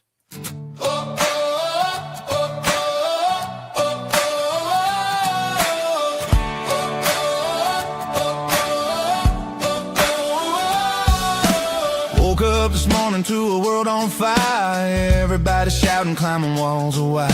Fear on the TV, lies across the screen. Hard to know these days what anything means. But I hear my Father's voice down in my soul. Stand up straight, don't let the darkness take control. Love your neighbor, hold the line, stay alive. Open up your eyes and let your spirit drive. Don't let the noise pull you under. Don't lose your heart in the thunder. Keep your head on a swivel, keep your eyes on the light. There's still love in the middle of the fight tonight. When the road gets narrow and the world feels cold, keep your heart wide open and never let go. Keep your head on a swivel, but your soul on the rise. There's a whole lot of beauty still left in these eyes. Yeah, the world may shake, but we're not gonna break. We were born for more than survival.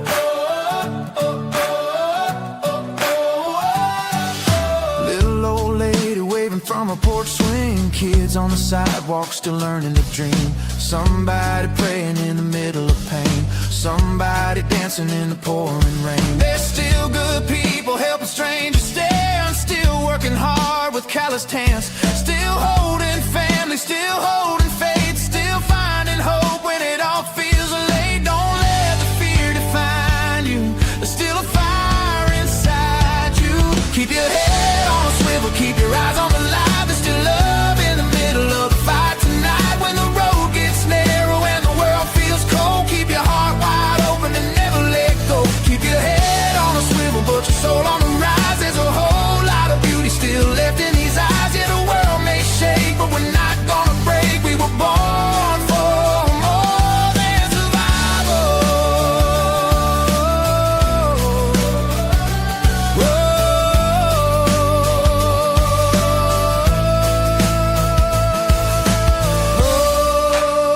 Oh, don't forget who you are. You were made from the dust and the stars. Oh, even when shadows fall, love is still the strongest thing of all. Keep your head on a swivel, don't lose your grace. Every scar tells a story, every soul has a place. And if somebody stumbles, you help them stand tall. That's the kind of strength that can heal us all. Keep your head on a swivel, keep your faith alive. There's still hope for tomorrow as long as we try. Yeah, the world may change, but love remains, and that's how we survive. Keep your head on a swivel. Keep your heart full of love, full of love, full of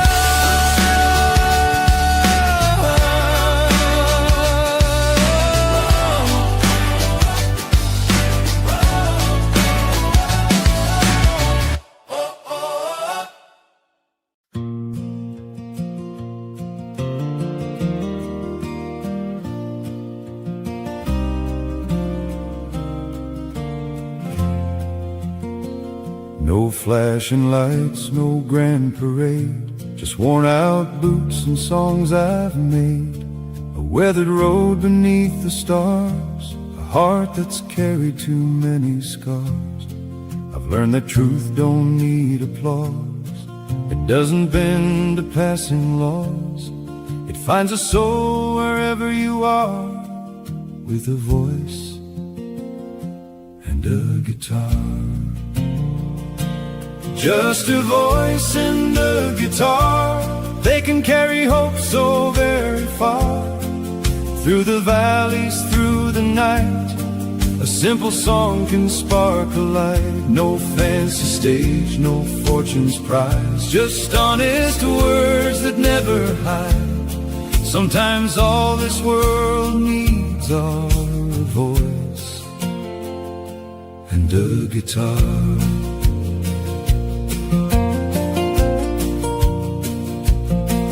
Watch the headlines come and go, watch the seasons teach us slow. Love still wins where mercy grows, even when the cold wind blows. Every melody can plant a seed, every lyric meets a need. You don't have to be a star, just a voice and a guitar. If tomorrow never comes my way, let these songs be what remains. May they lift the tired and weak, give the lonely strength to speak. If one heart finds a little peace, then every note has earned its place. Just a voice and a guitar, that's enough to heal a broken heart. When the world is loud with fear, a quiet song can still be heard. Long after every crowd is gone, the truth keeps quietly singing on. Sometimes the greatest gifts we are, a voice and a guitar. So pull up a chair and stay a while. We'll trade a tear, we'll trade a smile. No matter who or where you are, there's still room for one more voice and one more guitar.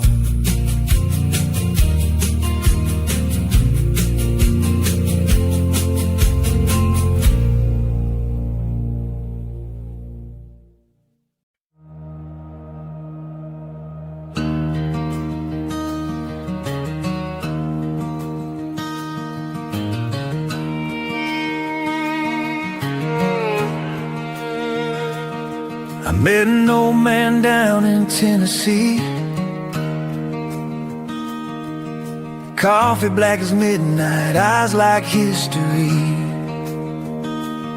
He slid a napkin across that weathered bar, said, boy, you ever wonder who we really are? He spoke of shadows moving behind the curtain, the world so loud nobody's certain. Said the truth don't scream, it waits in silence, buried beneath distraction, fear and violence. He said every empire falls the very same. Greed gets baptized in a different name. And the jukebox stopped like heaven held its breath as he whispered low, sometimes the craziest story is the one closest to the truth. So we follow the drops through the dead of night, through broken headlines and flickering lights. Regular people trying to connect the lines, while the whole wide world said we lost our minds. But if even half of it's true, Lord, help us all, 'cause kingdoms would tremble and giants would fall, and every soul who searched through the storm and the doubt would realize what this fight was really about.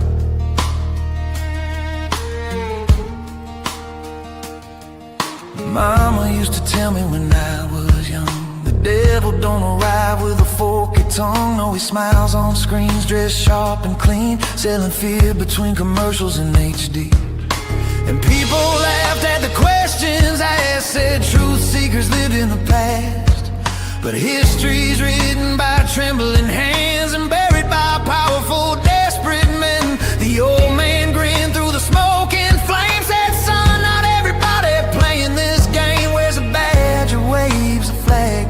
Some just pray this country survives what it had. And so we follow the drive through the dead of night, through coded words and satellite lights. Farmers, truckers, veterans, moms, trying to make sense of what the hell went wrong. And if all of it's true, Lord, ring the bell, 'cause we've been walking through the mouth of hell. But maybe the reason the darkness got loud is 'cause the truth's finally drawing a crowd. You can call them crazy, you can call them fools, but history's full of people marked right before the truth broke through. And maybe, just maybe, the real story of our time was never about left or right. Maybe it was about ordinary people refusing to stop asking questions. Yeah, we followed the drops through the cold unknown while the lost and abandoned searched for home. And maybe we were wrong, or maybe we could see that freedom dies slow when good men fear what truth might be. So light one more candle and hold the line tonight, 'cause somewhere in the darkness people still believe in light.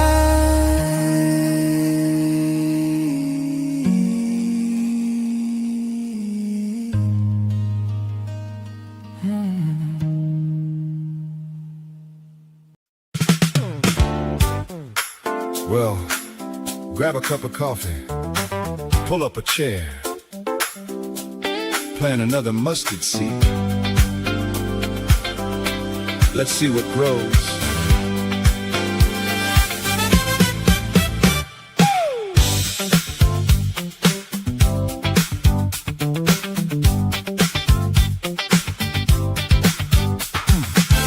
Coffee's on, the day's begun.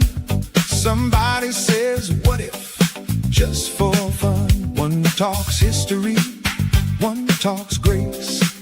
One says, slow down, let's find our place. Round and round the stories roll, every heart, every soul. Laugh a little, shake your head. Half the things we've heard ain't dead. Questions fly, but no one's afraid.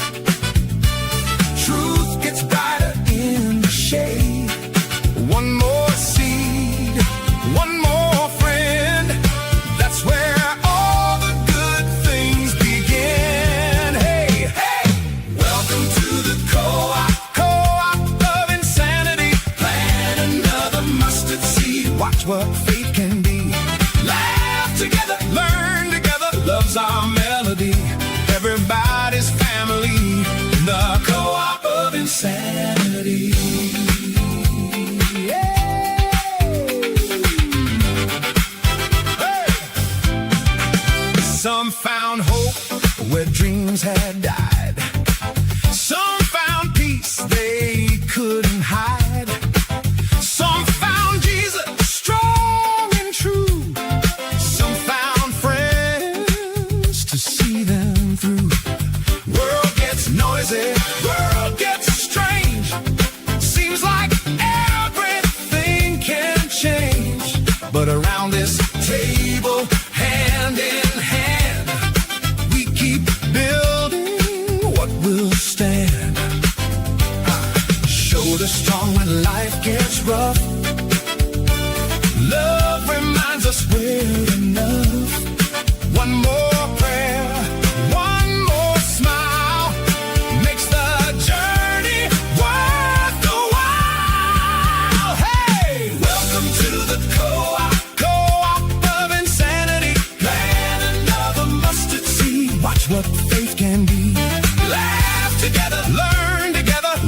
our melody. Everybody's family in the co-op of insanity.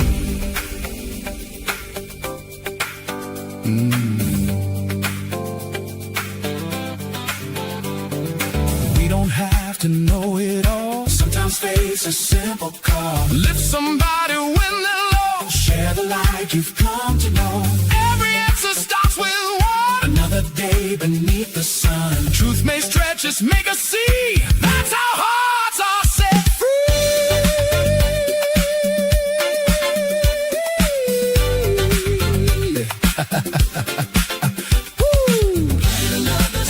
Yeah, you never know what tomorrow brings. Love can grow the smallest things. Hey. Hey. Oh, love can grow the smallest things. Hey. Welcome to the co-op of insanity. Every heart's a mustard seed, growing like a family. Love together, grow together, that's our harmony. Thank the Lord for bringing us this crazy little family. Welcome to the co-op, where the laughter never ends. Welcome to the co-op, where strangers all become friends. One more story, one more smile, one more melody.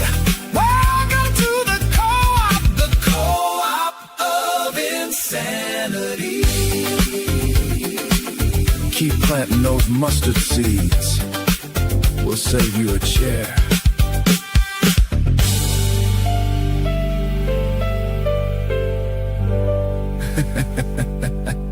We'll save you a chair.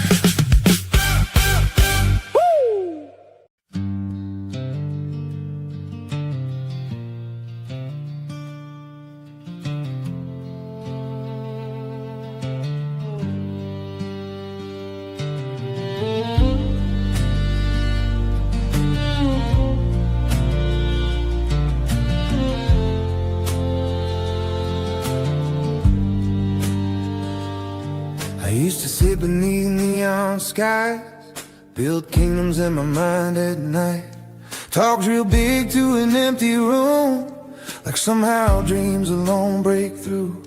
I wanted gold without the grind, wanted peace without the time, wanted harvest from barren ground, but never stayed when the sun went down. And life whispered soft one day, boy, there's a price for every way. 'Cause the wanting dreams are smoke in the wind. They burn bright, but they never begin. Like castles made from restless air, gone the second reality's there. But real manifestation grows slow like seeds, buried deep where nobody sees. Through the rain, through the pain, through unseen needs. One's just fantasy, and one becomes destiny. Smoke or seed. I've seen men chase a hollow crown, lose their soul just to feel profound. Talk about changing all mankind while their own home falls behind. And I've seen old hands split rough pine, quiet strength in their weathered eyes. No applause and no grand parade, just faithful work every single day. And somewhere between faith and scars is where we truly become who we are. Those wanting dreams are smoke in the wind. They burn bright, but they never begin. Like shadows dancing on bedroom walls, beautiful, but they never stand tall. But real manifestation grows slow like seeds, roots digging deep through adversity, through the dark, through the way, through uncertainty. One fades helplessly, and one becomes reality. Smoke or seed.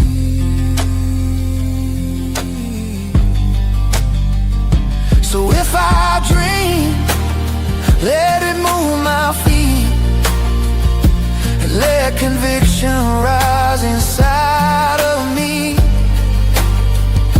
and not escape, not vanity, but truth becoming what I choose to be. And if heaven's listening tonight, don't give me comfort without the fight. Give me courage to endure the climb, and wisdom enough to recognize that wanting dreams are smoke in the wind, a temporary place to pretend, but real manifestation lives in scars, in calloused hands and faithful hearts. It's waking up when hope feels weak, still planting fields you may never see, believing light can still break free. That's the difference between fantasy and living what you're meant to be. Smoke or see,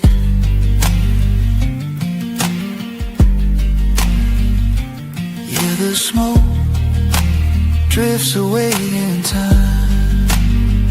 No time for rest, but the sea become the forest.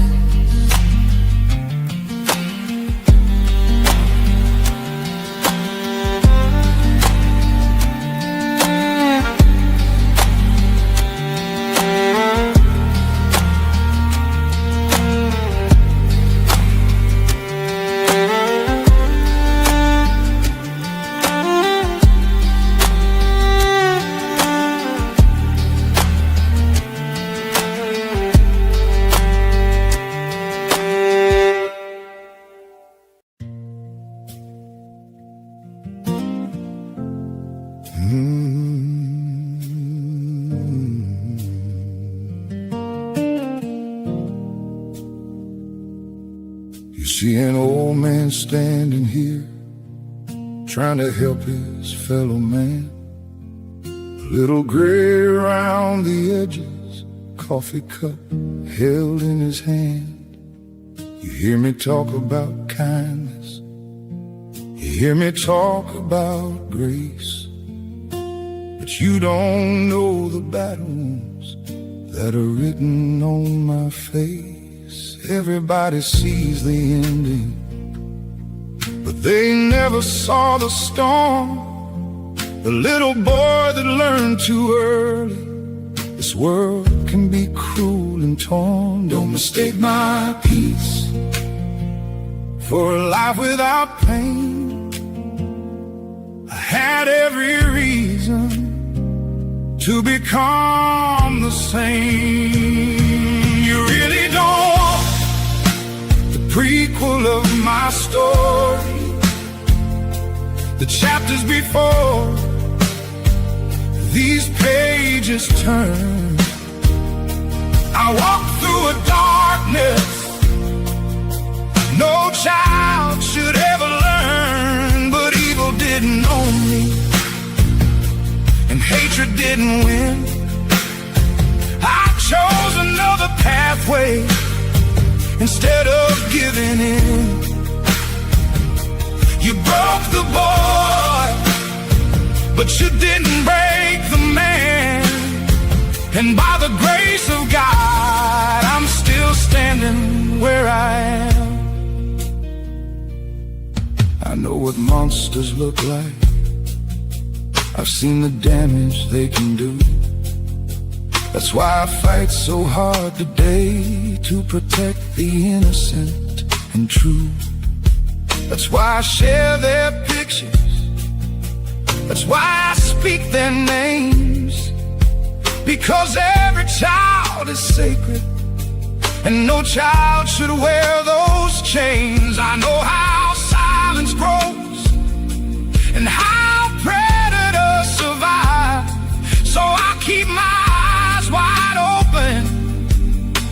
As long as I'm alive, don't mistake my peace for a life without battles. I know what darkness builds when good men stay quiet.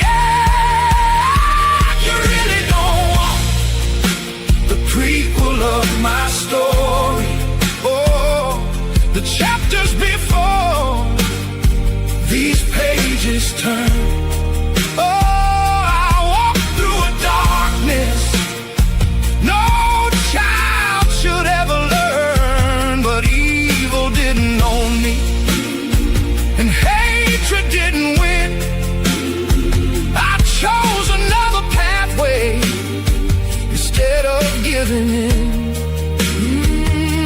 You broke the boy, but you didn't break the man. And by the grace of God, I'm still standing where I am. I am not kind because life was kind to me. I am kind because I know what happens when pain is left unchecked. I know what darkness can create if we don't choose another path. So I choose to protect, I choose to speak, I choose to love, I choose to fight for those who cannot fight for themselves. You really don't want the prequel of my story, but maybe that's the reason I'm here, to make sure another child never has to carry that fear. My past may explain me, but it will never own me, because evil met a child once, and decades later it found a man who refused to become it. You broke the boy, but you didn't break the man, and you never turned him